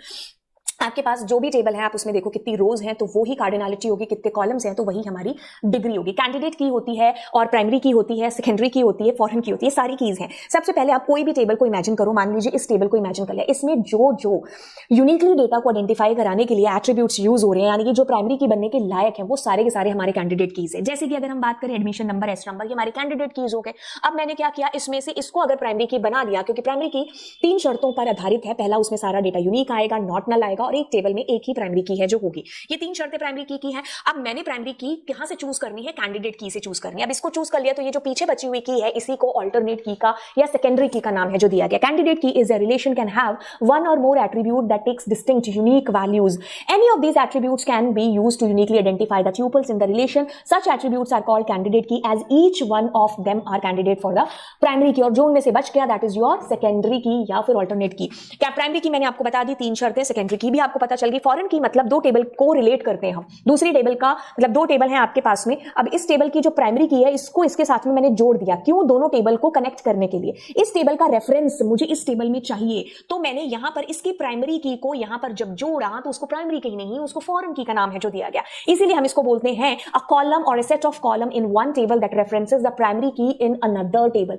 एक टेबल की प्राइमरी की आप दूसरी टेबल में जब जोड़ेंगे तो वो वहां पर फॉरेन की मानी जाएगी, क्योंकि फॉरेन की बनने के लिए पहली शर्त है कि आपको किसी टेबल की प्राइमरी की बनना पड़ेगा और आप 2 टेबल को आपस में कनेक्ट कर रहे हो, इसलिए आपने फॉरेन की का यूज किया है। तो फॉरेन की 2 टेबल में रिलेशन क्रिएट करती है, रेफरेंशियल इंटीग्रिटी को फॉलो करती है, यानी कि आपके टेबल में जो फॉरेन की है उसमें डेटा वहीं से आएगा, कहां से? प्राइमरी की से। अगर प्राइमरी की में आपके पास रिकॉर्ड है 1 2 4 तो आप 1 2 4 ही फॉरेन की में डाल सकते हो, आप 3 या 5 नहीं डाल सकते, क्योंकि वहां पर फॉरेन की में जो डेटा आता है वो प्राइमरी की से उठ करके ही है जो आता है। ओके, अगर ये आपके टेबल है तो इसमें दिस इज योर प्राइमरी की, अब यहां पर इसको जोड़ा है तो दिस इज योर फॉरेन की, यहां का डेटा यहां पर उठ करके आपके पास में क्या है, तो दो टेबल को आपस में कनेक्ट कर रहे हो आप फॉरेन की के थ्रू। तो ये एग्जांपल मैं आपको हजारों बार बता चुकी हूं। अब चलते हैं आगे की तरफ, प्राइमरी की एंड फॉरेन की। देखो प्राइमरी की आपकी यूनिकली आइडेंटिफाई कराती है डेटा को, फॉरेन की यानी कि आप दो टेबल को कनेक्ट कर रहे हो। फॉरेन की बनने के लिए किसी दूसरी टेबल में पहले उस एट्रीब्यूट को प्राइमरी की बनना पड़ेगा, क्योंकि वहां का डेटा ही फॉरेन की में आएगा, क्योंकि दोनों टेबल्स को आप रिलेट कर रहे हो। ठीक है, तो यहाँ दोनों टेबल मतलब एक टेबल का रेफरेंस उठा करके दूसरी टेबल के साथ अटैच किया जा रहा है, ताकि हम जो जगह जगह पड़ा हुआ डेटा है उसको फैच करवा पाएं, ताकि हम डुप्लीकेसी से बच पाएं। ठीक है, क्योंकि सारा डेटा अगर आप एक ही टेबल में रखोगे तो डुप्लीकेसी होगी, रॉन्ग डेटा एंट्री होगी। तो इसलिए आपने क्या किया, डेटा को उसकी रिक्वायरमेंट के अकॉर्डिंग अलग अलग टेबल्स में फिट कर दिया। जब आपको मर्ज कराना है तो आप फॉरेन की के थ्रू करा के डेटा को फैच करा सकते हैं। प्राइमरी की में कभी भी नल डेटा नहीं आ सकता, फॉरेन की में आप नल एंट्रीज रख सकते हो। यू कैन हैव एक सिंगल प्राइमरी की, बट हम फॉरेन की कितनी भी है जो बना सकते हैं, क्योंकि एक टेबल में एक से ज्यादा फॉरेन कीज है जो हो सकती है। कंस्ट्रेंट आपके टेबल में आप रखते हो ताकि आपको आपके टेबल की एक्यूरेसी और रिलायबिलिटी बनाए रखना है, क्योंकि ये सेट ऑफ रूल्स हैं, कुछ लिमिट्स आप अपनी टेबल के ऊपर लगाते हो। ठीक है, तो आपने primary key, default, unique, not null, check का सारे कंस्ट्रेंट्स का यूज आपने देख लिया होगा। बाय द वे मैं आपको बता दूं कि नॉट नल कंस्ट्रेंट मतलब जिस भी एट्रीब्यूट को आपने नॉट नल रखा है आप उसमें गलती से भी कभी भी नल एंट्री नहीं कर सकते हो। प्राइमरी की आपने जहां पर भी रखा है आप उसमें हमेशा यूनिक एंट्री और नॉट नल एंट्री जो रखेंगे। यूनिक की आप वहां पर रखते जहां पर आपको सारा डेटा यूनिक रखना हो। दोनों में डिफरेंस क्या है, प्राइमरी की एंड यूनिक की के अंदर यूनिक की में नल एंट्रीज आ सकती है और कितनी भी बार है जो आ सकती है। प्राइमरी की में कोई भी नल एंट्री नहीं आ सकती है, बट यूनिक की में हमेशा यूनिक ही डेटा आएगा। जिस तरीके से हम प्राइमरी की में हमेशा यूनिक डेटा देते हैं, बट इसमें नल एंट्री आ सकती है। चेक कंस्ट्रेंट हम उस वक्त दे रहे होते हैं जब हमें कुछ चेक डालना होता है, यानी कि मैं कहूं कि अगर किसी का प्राइस 100 रुपए था तो मैं उसको 500 रुपए नहीं लगा सकती। बिल्कुल वैसे ही हो गया कि जैसे मैंने अगर किसी एज का एट्रीब्यूट बनाया तो मैं 500 साल किसी की एज रख सकती हूँ, नहीं ना, तो उस टाइम पर हमें चेक कंस्ट्रेंट का इस्तेमाल करना है। ये बिल्कुल वैसी भी बात हो जाती है कि पेपर है आपका 100 नंबर का, तो आप ऐसे नहीं कह सकते कि मेरे 100 में से 500 नंबर आए, तो आप वहां पर चेक कंस्ट्रेंट लगा करके एक लिमिट सेट कर सकते हैं। इसलिए हम कंस्ट्रेंट्स का यूज कर रहे होते हैं। डिफॉल्ट कंस्ट्रेंट अगर मान लीजिए आपने कोई एंट्री छोड़ दी तो वहां पर बाय डिफॉल्ट कोई वैल्यू आ जाए। फॉरेन की मैं आपको बता चुकी हूँ, इसको लगाने का रेफरेंस यही है। आपने कहा फॉरेन की इस एट्रीब्यूट को बनाना है मुझे, बट ये रेफरेंस लेकर के आ रहा है, ये टेबल का नाम है, ये उस टेबल की प्राइमरी की का नाम है, तो ये लाइन आप लिख रहे होते हैं। बाकी मैं यहाँ पर आपको चीज बता चुकी हूँ, आप इसको एक बार जरूर स्क्रीनशॉट करके धीरे से सहमे से आप इसको देख लेना। बाकी कैर और वैर के अंदर अंतर क्या है, कैर और वैर में सिमिलरिटी है कि दोनों हमारे डेटा टाइप है। जब हमें fixed kind of values use करनी होती है तब हम कैर का यूज करते हैं। जब हमें वेरिएबल लेंथ यानी कि हमें श्योरिटी नहीं है किसी के एड्रेस में या किसी के नेम में हमें डेटा टाइप को एंटर करना है, तो हम वैर कैर का यूज है जो कर रहे होते हैं। यानी कि जब हम श्योर है, क्योंकि इसमें क्या होता है कि एक बार हमने अगर कैर 20 फिक्स कर दिया तो वो फिक्स है। अगर हम उसमें नाम में कम कैरेक्टर देते हैं तो भी वो उतने ही कैरेक्टर्स को यूज करता है। लेकिन वैर कैर में वही एक फायदा हो जाता है कि ये उस तरीके से एडजस्ट हो जाता है। बाकी के जो बचे कैरेक्टर्स होते हैं वो एसक्यूएल किसी और पर्पस के लिए यूज में ले आता है। बाकी इसमें 0 से आपके पास 255 और यहाँ पर 65535 कैरेक्टर्स आपके पास में यूज होते हैं। ये दोनों में अगला बड़ा अंतर है। इसमें बाय डिफॉल्ट हम एक कैरेक्टर की एंट्री कर सकते हैं। अगर हमने लिखा है नेम कैर, बस हमने कुछ कैरेक्टर का नंबर फिक्स नहीं किया तो 1 कैरेक्टर हम डाल सकते हैं, बट इसमें हमें डालना ही पड़ेगा वैर कैर के अंदर। वैर कैर हमारा जो है वो वेरिएबल लेंथ है, कैर हमारा फिक्स है। जब हम श्योर होते हैं तब हम कैर का यूज करते हैं, इसलिए कैर फास्ट भी है क्योंकि उसको बार बार बदलना नहीं पड़ता। वैर कैर के अंदर कोई जब हम फिक्स मतलब श्योर नहीं है, किसी का नाम है छोड़ शानू दास चाचड़ या किसी का आर के, तो ऐसे केसेस में हम जो है वैर कैर का यूज करते हैं, क्योंकि हम श्योर नहीं कितने भी कैरेक्टर है जो उसके अंदर आ सकते हैं। तो मेमोरी वेस्टेज से बचने के लिए हम वैर कैर का यूज कर लेते हैं। बाकी इसमें 65535 टोटल कैरेक्टर है, वही चीज मैं आपको कैर के साथ बता चुकी हूँ। प्राइमरी की फॉरेन की का अंतर हम देख चुके हैं। प्राइमरी की यूनिक की में भी मैं आपको अंतर बता चुकी हूँ। यूनिक की में जो भी डेटा आएगा that will be unique, but हमेशा यूनिक आएगा, बट उसमें नल एंट्रीज हो सकती है। कहां पर, यूनिक की के अंदर। DDL data definition language, DML data manipulation language, DDL की सारी जितनी भी कमांड्स हैं वो सारी की सारी टेबल की स्ट्रक्चर को फोकस करते हुए बनाई गई हैं। यानी कि हम क्रिएट से टेबल की स्ट्रक्चर क्रिएट कर सकते हैं, ऑल्टर से टेबल की स्ट्रक्चर को ऑल्टर किया जा सकता है, ड्रॉप से हम टेबल की स्ट्रक्चर को उड़ा सकते हैं। वैसे ही डीएमएल डेटा के ऊपर काम करती है। हमें डेटा को अपडेट करना है, नया डेटा इंसर्ट करना है, तो उस अकॉर्डिंग हम कमांड्स का इस्तेमाल कर रहे होंगे। ऑल्टर और अपडेट के बीच में क्या अंतर, ऑल्टर टेबल की स्ट्रक्चर जो बनी हुई है ऑलरेडी एग्जिस्टिंग टेबल की स्ट्रक्चर में बदलाव करना, आपको टेबल का नाम चेंज करना है, ऑल्टर यूज करो। आपको कोई नया कॉलम ऐड करना है, आप ऑल्टर यूज करो। आपकी बनी हुई टेबल में आप भूल गए कि प्राइमरी की आपने ऐड किया था, मतलब नहीं किया, तो आप अब इसको ऑल्टर के थ्रू कर सकते हो। आपको यूनिक की ऐड करनी है, आप ऑल्टर के थ्रू करो। आपको टेबल का नाम चेंज करना है, आप ऑल्टर के थ्रू करो। आपको किसी कॉलम को डिलीट करना है, आप ऑल्टर के थ्रू करो। आपको किसी कॉलम का नाम चेंज करना है तो भी आप ऑल्टर के थ्रू जो कर सकते हैं। यानी कि क्रिएट कमांड के थ्रू जो जो चीजें आपने की है या नहीं की है उनमें आपको चेंज करना चाहते हो टेबल की स्ट्रक्चर में, that time we use alter command. Update command का यूज होता है कि जब आपको आपके टेबल के अंदर के डेटा में कुछ अपडेट करना है। जैसे मान लो जो किसी का नाम था सलोनी कपूर, उसको सलोनी वर्मा करना है, तो that means you are going to change the data. तो डेटा अपडेशन के टाइम पर वी यूज अपडेट कमांड, और ये डीएमएल कैटेगरी से बिलोंग करते हैं। डीडीएल कमांड के अंदर आती है आपकी कौन सी, ऑल्टर कमांड। ठीक है, तो दोनों में आपको अंतर पता चल गया। अब आप एग्जाम में एग्जांपल के थ्रू इसको है जो लिख करके आएंगे। डिलीट और ड्रॉप में क्या अंतर है, सबसे पहले हम गर्दन पकड़ते हैं डिलीट की। डिलीट हमारी डीएमएल की कमांड है, सुपर कूल। डिलीट जैसे डीएमएल की कमांड्स का काम क्या होता है, डेटा में कोई चेंजेस करना, डेटा की बात हो रही है। तो अगर मान लीजिए आपकी टेबल के अंदर कोई रिकॉर्ड है, आपको रिकॉर्ड को डिलीट करना है, डेटा को डिलीट करना है, then you use delete command. ठीक है, आप इसमें वेयर क्लॉज का इस्तेमाल भी कर सकते हैं डिलीट के साथ में, बट वहीं पर जब हम ड्रॉप की बात करते हैं तो ये डीडीएल कैटेगरी के अंदर आती है। या आपके टेबल की स्ट्रक्चर आपका डेटाबेस जड़ से है जो डिलीट कर देगी, यानी कि मेमोरी से उड़ा देंगे। इसमें आप वेयर क्लॉज यूज नहीं कर सकते हो। तो परमानेंट जब आपको टेबल की स्ट्रक्चर या परमानेंट आपको टेबल उड़ानी है तब आप इसका इस्तेमाल करते हैं ड्रॉप कमांड का। डिलीट के थ्रू भी आप सारे डेटा को उड़ा सकते हो, बट टेबल की स्ट्रक्चर कभी नहीं उड़ सकती, क्योंकि ये सारी डिलीट, सेलेक्ट, आपकी अपडेट, इंसर्ट, ये सारी आपकी डेटा से रिलेटेड कमांड है, डीएमएल कैटेगरी के अंदर है, जो बेसिकली आती है। तो पेपर में आप इसको एग्जांपल के थ्रू एक्सप्लेन करके आएंगे। कोई भी टेबल कैसे क्रिएट कर सकते हैं, डीडीएल की कमांड कौन सी, क्रिएट के थ्रू, क्रिएट टेबल, टेबल का नाम, आपको आपका एट्रीब्यूट देना, उसके बाद data type and constraint, comma comma comma comma, last वाले में कॉमा नहीं है जो देना है। इस तरीके से आप टेबल को क्रिएट कर सकते हैं। लाइक हमारे पास में ऑपरेटर है जो यूज में आता है जब हमें पैटर्न मैचिंग जो कराना होता है। जैसे मैंने कहा कि सेलेक्ट स्टार फ्रॉम टेबल का नाम where name is equal to Ram, तो राम का रिकॉर्ड आपको डिस्प्ले हो जाएगा। अब मैंने कहा वेयर लाइक, मैंने ऑपरेटर है जो यूज करा, और अब मैं कर रही हूं %r, तो मतलब मैं कह रही हूं कि वो मुझे बंदा डिस्प्ले हो जाए %r का मतलब जिनका नाम r से खत्म हो रहा है, तो मतलब मैं मैचिंग करा रही हूं। यहां पर आप दोनों में अंतर समझो। अगर मैंने कहा इक्वल टू राम, तो दैट मींस मैं राम के रिकॉर्ड को डिस्प्ले करा रहा हूं, बट मैंने कहा %r, तो दैट मींस r से जो खत्म हो रहे हैं वो सारे मैच होकर के आपको डिस्प्ले हो जाएंगे। इसमें दो वाइल्ड कार्ड यूज होते हैं, परसेंट का और अंडरस्कोर का। इसके अंदर आप कर सकते हो कि जैसे मैंने कहा कि start with a specific letter, मैंने कहा A%, तो A वाले सारे नाम आपको डिस्प्ले हो गए। मैंने कहा %A, तो A से जो खत्म हो रहा है A वाले भी हो गए, इसमें A वाले भी हो गए, A से खत्म वाले भी होंगे। अब मैंने कहा कि जैसे मैंने कहा कि यहाँ पर %A%, तो इसमें क्या होगा, जिसका नाम A से A है, जिसका नाम A है, A से शुरू है, A से खत्म है, कहीं पर भी एरर वो आपको दिखाई दे जाएगा। मैंने कहा A%M, तो हमें यहाँ पर क्या होगा कि उसका नाम AM भी हो सकता है, उसका नाम A से शुरू बट M से खत्म जरूर होगा, बीच में कुछ हो या ना हो पता नहीं, ऐसे आपको जो रिकॉर्ड है वो डिस्प्ले हो जाएंगे। मतलब हमें कुछ भी नहीं पता है यहाँ पर, इसीलिए कहा है कि इसमें 0 या मोर कैरेक्टर हो सकते हैं। बट जब हम अंडरस्कोर का यूज करते हैं, इट मींस हम थोड़े से श्योर हैं कि कितने कैरेक्टर हैं जो आएंगे, कितने कैरेक्टर हैं जो आएंगे, तब हम अंडरस्कोर का यूज है जो बेसिकली कर रहे होते हैं। जैसे मैंने यहां पर इस्तेमाल किया है underscore underscore underscore underscore A, तो मतलब उस बंदे का नाम A से शुरू होगा, बट A के बाद में 1 2 3 4 कैरेक्टर हैं जो आएंगे ही आएंगे। बट अगर मैं A% यूज करती तो मतलब उसका नाम A भी हो सकता था और A से शुरू तो होगा ही होगा। ठीक है, अब मैंने अगर ये यूज किया तो इट मींस उसका नाम शुरू तो पता नहीं किससे होगा, बट होगा किसी से। दूसरा लेटर विल बी N, उसके बाद में पता नहीं उसका नाम क्या होगा, मतलब कुछ भी हो सकता है, AN भी हो सकता है, मतलब second character will be N, first में कुछ भी होगा और एन के बाद कुछ हो या ना हो पता नहीं। तो इस तरीके से हम यूज करते हैं किसका, यहां पर अंडरस्कोर का। जैसे इसके अंदर है डबल अंडरस्कोर और एन, मतलब थर्ड लेटर तो एन है, एन के बाद कुछ हो भी सकता है या नहीं भी हो सकता। मैंने कहा अंडरस्कोर $80%, तो मतलब सेकंड और थर्ड लेटर विल बी ए और टी, और ए और टी के बाद में कुछ होगा या नहीं होगा पता नहीं, बट ए और टी से पहले यहां कुछ तो होगा। ठीक है, तो ऐसे केसेस में हम यूज करते हैं। जैसे अंडरस्कोर AT अंडरस्कोर, अब उसमें टोटल कितने लेटर है, एक AT अंडरस्कोर 1 2 3 4 4 कैरेक्टर है, लेकिन बीच मतलब 4 ही कैरेक्टर है। अब AT से पहले भी कुछ हो सकता है, बाद में भी कुछ तो होगा ही होगा। ठीक है, अब जैसे मैंने कहा अंडरस्कोर अंडरस्कोर अंडरस्कोर, तो अगर मैं इतना यूज करता हूं मतलब वो सारे नाम डिस्प्ले हो जाएंगे जो कि 4 कैरेक्टर हैं जिनके अंदर। ठीक है, तो ऐसे केस में हम यूज करते हैं जब हमें पैटर्न को मैच कराना होता है अंडरस्कोर का और % का।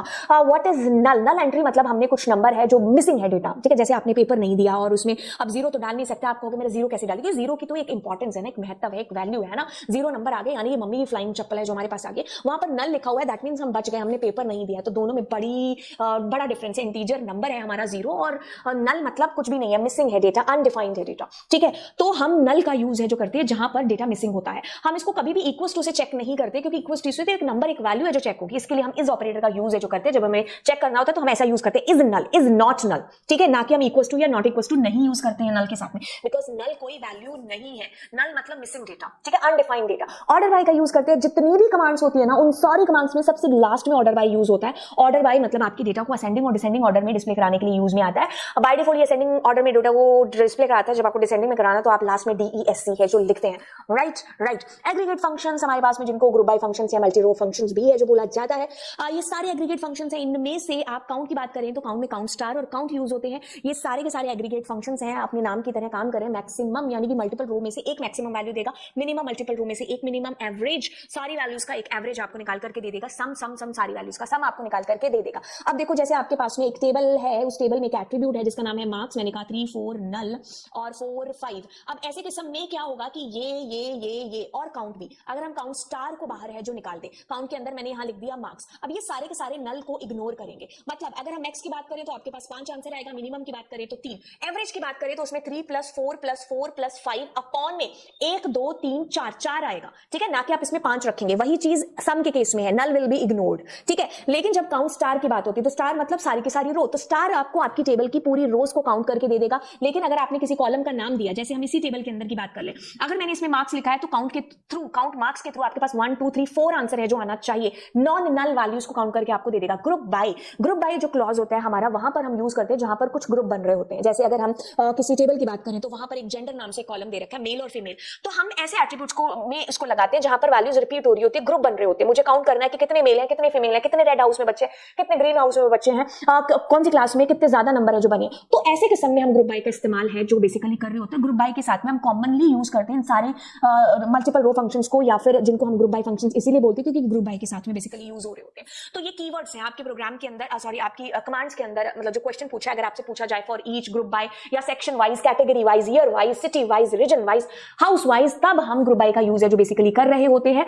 तो ग्रुप बाय हमारा इस तरीके से यूज हो रहा होता है, ये इसका बेसिक सिंटेक्स होता है। जो कमांड, जो एट्रीब्यूट का नाम आप ग्रुप बाय के साथ लिखते हो उसको यूजुअली हम सिलेक्ट के साथ लिखते हैं। यहाँ पर कोई एग्रीगेट फंक्शन और टेबल का नाम है जो हमारे पास आता ही आता है। बाकी देखो आपके पास में आगे मैंने शॉर्ट ट्रिक बता रखी है, एज जैसे कि इसका नाम कह रहा है कि ग्रुपिंग। आप बिना ग्रुपिंग, जैसे आपके पास रोल नंबर है तो रोल नंबर में ग्रुप बाय लगा करके आप क्या करोगे, है ना। आप इतने यूनिक लोग हैं तो यूनिक लोगों का क्या ही ग्रुप बनेगा, ग्रुप वहीं पर बनेगा जहां पर बन सकता है ना। मैंने जो मानो जानवरों का अलग ग्रुप बना दिया, कुछ पेड़ पौधे हैं उनका अलग ग्रुप बना दिया, तो ये तो ग्रुप बन रहे हैं ना वहां पर, तो उसकी कैटेगरी के लोग हैं जो आ रहे हैं, वहीं पर आप ग्रुप बाय का इस्तेमाल करोगे। तो जब भी आपसे पेपर में क्वेश्चन पूछा जाता है ग्रुप बाय, तो आप ईच वाइज ऐसे शब्द को ढूंढो और क्वेरी में देखो कि कहां पर रिपीटेशन हो रही है और वहां पर आपको ग्रुप बाय लगाने के लिए पूछा है। फिर कोई ना कोई एग्रीगेट फंक्शन आपसे पूछा गया होगा, तो इस तरीके से आप एग्रीगेट फंक्शंस का इस्तेमाल करके, क्योंकि आपको किसी ना किसी एग्रीगेट इन 5-6 में से यूज करना ही पड़ेगा अगर आप ग्रुप बाय का यूज जो कर रहे हो, तो आप ऐसे कमांड्स को अपनी क्वेरी को पढ़ो और आपसे ईच वाइज ऐसे शब्द देकर के पूछा गया है तो आप ग्रुप बाय का इस्तेमाल कर डालो। ये सारे क्वेश्चन है जिनको आपने सॉल्व करना है, मूवी को पॉज करके, वीडियो को पॉज करके और अपने आंसर्स को चेक कर लेना। अब वेयर और हैविंग क्लॉज, देखिए वेयर क्लॉज आपकी पूरी टेबल के ऊपर आपको कंडीशन लगाने के लिए आप इस्तेमाल करते हैं। हैविंग क्लॉज आता है कि आपकी ग्रुप बाय के बाद जो बनी हुई टेबल है ना उसके ऊपर आपको कंडीशन लगानी है। हैविंग के साथ आप एग्रीगेट फंक्शंस का इस्तेमाल कर सकते हैं, वेयर के साथ में आप किसी भी एग्रीगेट फंक्शन का यूज नहीं कर सकते हो। तो where clause filter rows before grouping, group by से पहले हम वेयर क्लॉज का यूज करते हैं, तो ये पूरी टेबल के ऊपर फिल्टर आउट करके आपकी डेटा निकाल के देता है। ग्रुप बाय हम लगाते हैं वेयर के बाद में। अब ग्रुप बन गया, अब ग्रुप बनने के बाद वो जो छुट्टू सी टेबल आई है ना उसके ऊपर आपको कंडीशन अप्लाई करनी है, तो for that you need to use having clause. Having clause के साथ एग्रीगेट फंक्शंस यूज हो सकते हैं, वेयर क्लॉज के साथ नहीं यूज हो सकते हैं। वेयर और हैविंग के बीच में ये बेसिकली अंतर था, इसी अंतर को मैंने बार बार अपनी वीडियोस जो हैविंग और वेयर वाली हैं उसमें बार बार आपको ये चीज रटवाई है। चलो ये सारे के सारे अंतर, मेन अंतर मैं आपको बता चुकी हूं। अब चलते कार्टेशियन प्रोडक्ट, यानी कि कार्टेशियन प्रोडक्ट आप दो टेबल को में से डेटा को एक्सेस कर रहे हो, हम कोई भी कंडीशन वहां पर है जो नहीं दे रहे हैं। मैंने कहा select star from A comma B, यानी कि ए टेबल और बी टेबल में से डेटा फैच होकर के आएगा। तो ऐसे में क्या होगा, ए टेबल और बी टेबल, तो दोनों की रोज आपस में मल्टीप्लाई हो जाएंगे और कॉलम्स आपस में प्लस हो जाएंगे। तो कार्टेशियन प्रोडक्ट मतलब रोज रोज मल्टीप्लाई, कॉलम्स जुड़ जाएंगे। तो ऐसे अगर आपके पास दो टेबल है तो इसका हर एक पॉसिबल पेयर के साथ में दूसरी टेबल के साथ आपके पास ऐसे करके आपका आंसर है जो बेसिकली आ जाएगा, रोज रोज मल्टीप्लाई, कॉलम आपके जुड़ जाएंगे। तो ये आपकी टेबल मैंने बना करके आपको बता दी। बस इसमें जो इंपॉर्टेंट क्वेश्चन है कि भैया अगर आपकी टेबल में कार्टेशियन प्रोडक्ट होता है तो कितनी डिग्री और कार्डिनलिटी की, ये चीज आप थोड़ी सी अच्छे से कर लेना। आपने यहाँ कोई कंडीशन नहीं दी है, अगर आपने कॉमा लगाया, जॉइन लगाया, क्रॉस जॉइन लगाया, तो this is called your Cartesian product. But if you are putting a condition there where clause के थ्रू और इक्वल्स टू लगा करके, that will be your equijoin. क्या कर रहे हो आप, इक्वल्स टू ऑपरेटर का इस्तेमाल करके, जैसे मैंने क्या कहा, कॉलम कॉलम कॉलम। अगर मान लीजिए दोनों टेबल में सेम कॉलम है तो आपको टेबल का नाम डॉट कॉलम उनका नाम देकर के स्पेसिफाई करना होगा। अगर दोनों में यूनिक कॉलम है, ठीक है, इसमें रोल नंबर है और इसमें मान लीजिए नेम है, तो आप उनको लिख सकते हो बिना टेबल का नाम स्पेसिफाई किए, ठीक है। तो आप क्या करते हो, सेलेक्ट कॉलम का नाम, ये किसी भी टेबल के कॉलम के नाम हो सकते हैं, फ्रॉम टेबल, पहली टेबल, दूसरी टेबल। वेयर क्लॉज के थ्रू अब आप दोनों की प्राइमरी की, एक की प्राइमरी की और एक की फॉरेन की को आप मिला करके जो है इक्वल्स टू ऑपरेटर के थ्रू इक्वी जॉइन है जो कर रहे होते हैं। तो ये सारे क्वेश्चंस हैं, इनके आंसर यहाँ पर लिखे, आप वीडियो को पॉज करिए और इनको करिए एंड देन मिलते हैं। नहीं, अभी हमने पाइथन और एसक्यूएल की कनेक्टिविटी भी है जो करनी है। पाइथन कनेक्टिविटी के लिए आपको क्या चाहिए, पाइथन चाहिए, आपको माइस्क्यूएल चाहिए, आपको माइस्क्यूएल कनेक्टर की आवश्यकता है जो पढ़ने वाली है। सबसे पहले आप क्या लिखेंगे, सीएमडी पर जाकर के पिप इंस्टॉल माइस्क्यूएल कनेक्टर पाइथन है जिसका आप इस्तेमाल करेंगे। अब देखिए सारे के सारे स्टेप है, इससे आसान क्वेश्चन कोई हो नहीं सकता। मैं तो कहती हूँ इसको 10 नंबर का होना चाहिए क्योंकि बहुत आसान है, क्योंकि सारी चीजें एक से एक है जो हो रही है। अगर आपको एसक्यूएल अच्छे से आता है तो इसमें आपको कोई भी दिक्कत नहीं होने वाली। सबसे पहले आप इंपोर्ट करेंगे माइस्क्यूएल कनेक्टर को, इसको आप कोई भी नाम एज एमएस या XYZ शाहरुख सलमान देना चाहते हो तो आप दे सकते हो। अब आपको ये कहानी हर प्रोग्राम के अंदर लिखनी है, क्या लिखना है, कनेक्शन। अब अगर आपने इसको एज एमएस किया है तो इतनी कहानी लिखने की जरूरत नहीं है, you just need to use ms.connect। 4 parameter, 4 सेनापति वहां पर आएंगे आपके पास में। पहला आएगा लोकल होस्ट लोकल होस्ट है, पासवर्ड आप कुछ भी दे सकते हो, यूजर आप रूट देंगे। अब डेटाबेस मैंडेटरी पैरामीटर नहीं है, अगर आपको किसी पर्टिकुलर डेटाबेस के ऊपर काम करना है तो यू विल बी गिविंग उस डेटाबेस का नाम, बट अगर आपने नहीं दिया है तो कनेक्शन एस्टैब्लिश करने के लिए जरूरी पैरामीटर नहीं है। 3 पैरामीटर आपके पास में आवश्यक थे जो मैंने आपको बता दिए। अब आप कर्सर का इस्तेमाल करेंगे, कर्सर के थ्रू एक ऑब्जेक्ट बनाएंगे, क्योंकि इस ऑब्जेक्ट के थ्रू ही आप एग्जीक्यूट कर सकते हो वो सारी एसक्यूएल कमांड्स को जो अभी तक आपने करी थी एसक्यूएल के अंदर। तो जो कमांड आप इसके अंदर लिखेंगे वो सारी की सारी वैसी एग्जीक्यूट स्मूथ होंगी जैसे अभी तक ब्लैक स्क्रीन के ऊपर हो रही थी।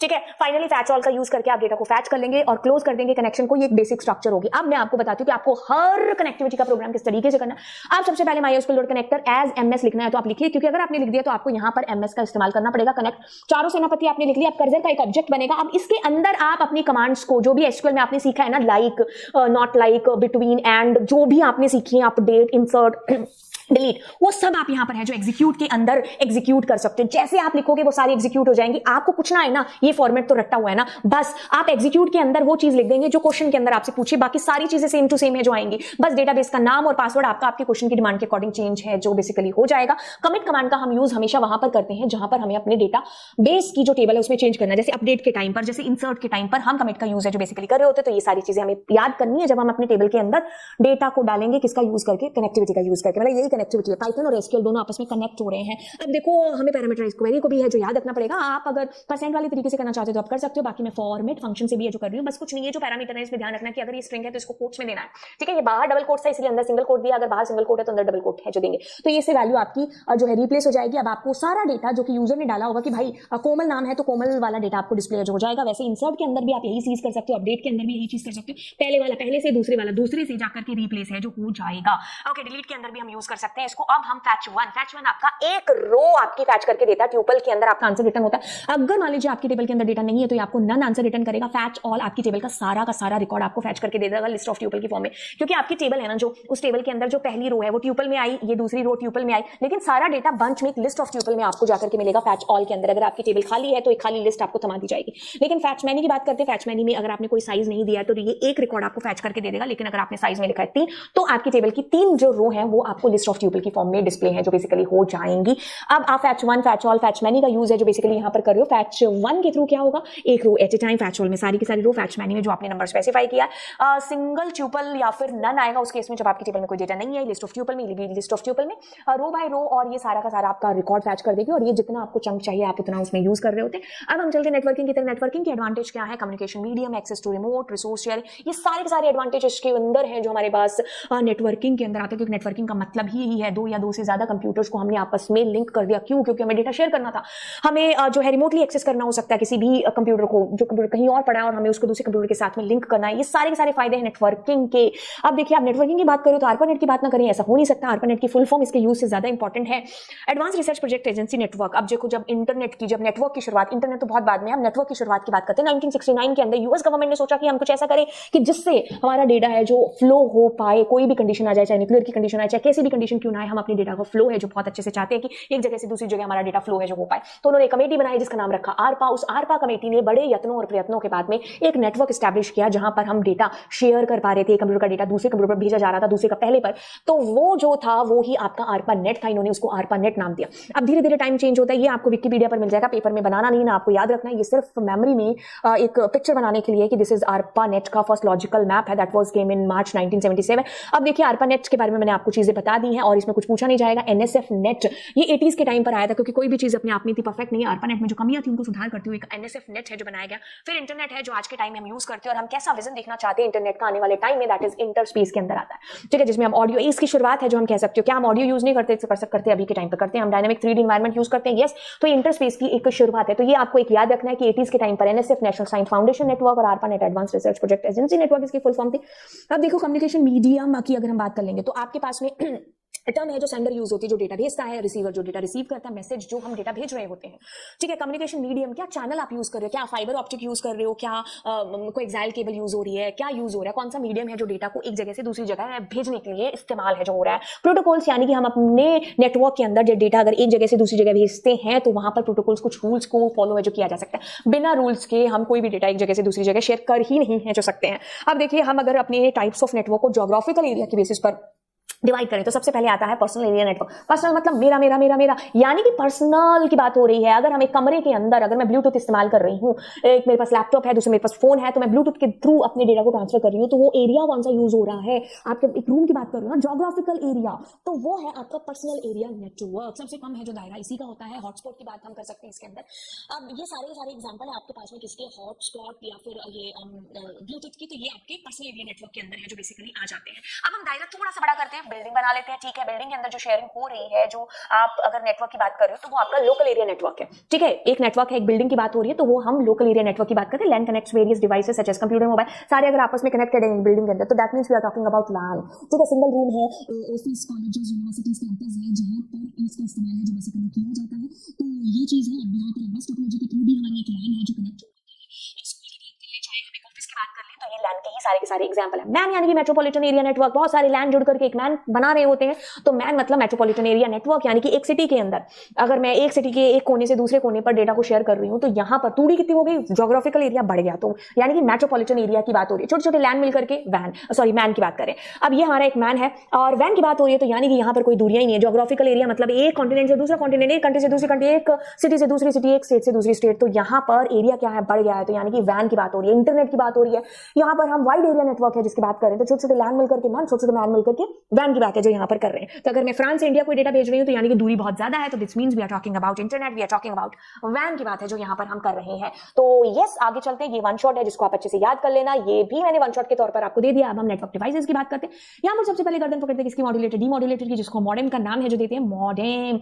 ओके, इसमें क्या है, देखिए सबसे बड़ा कंसेप्ट जो इसमें यूज में आता है कि हमारे इंटरनेट पर चलते हैं एनालॉग सिग्नल्स और हमारे कंप्यूटर के अंदर क्या है 0101, यानी कि हम बात करते हैं किसकी, डिजिटल सिग्नल्स की। ओके, तो अगर मुझे यहाँ पर सेंडर है, यहाँ पर रिसीवर है, यहाँ पर कोई डेटा भेजना है तो यहाँ पर मॉडेम है जो फ्रेम में आएगा। इसका काम क्या होगा, यहाँ से डिजिटल में जो हमारा डेटा उसको एनालॉग में कन्वर्ट करेगा, यहाँ से डेटा हमारा जाएगा और फिर वहां पर एनालॉग से डिजिटल में कन्वर्ट होकर रिसीवर के पास रिसीव है जो होगा। ये काम यहाँ पर मॉड्यूलेटर डीमॉड्यूलेटर का है।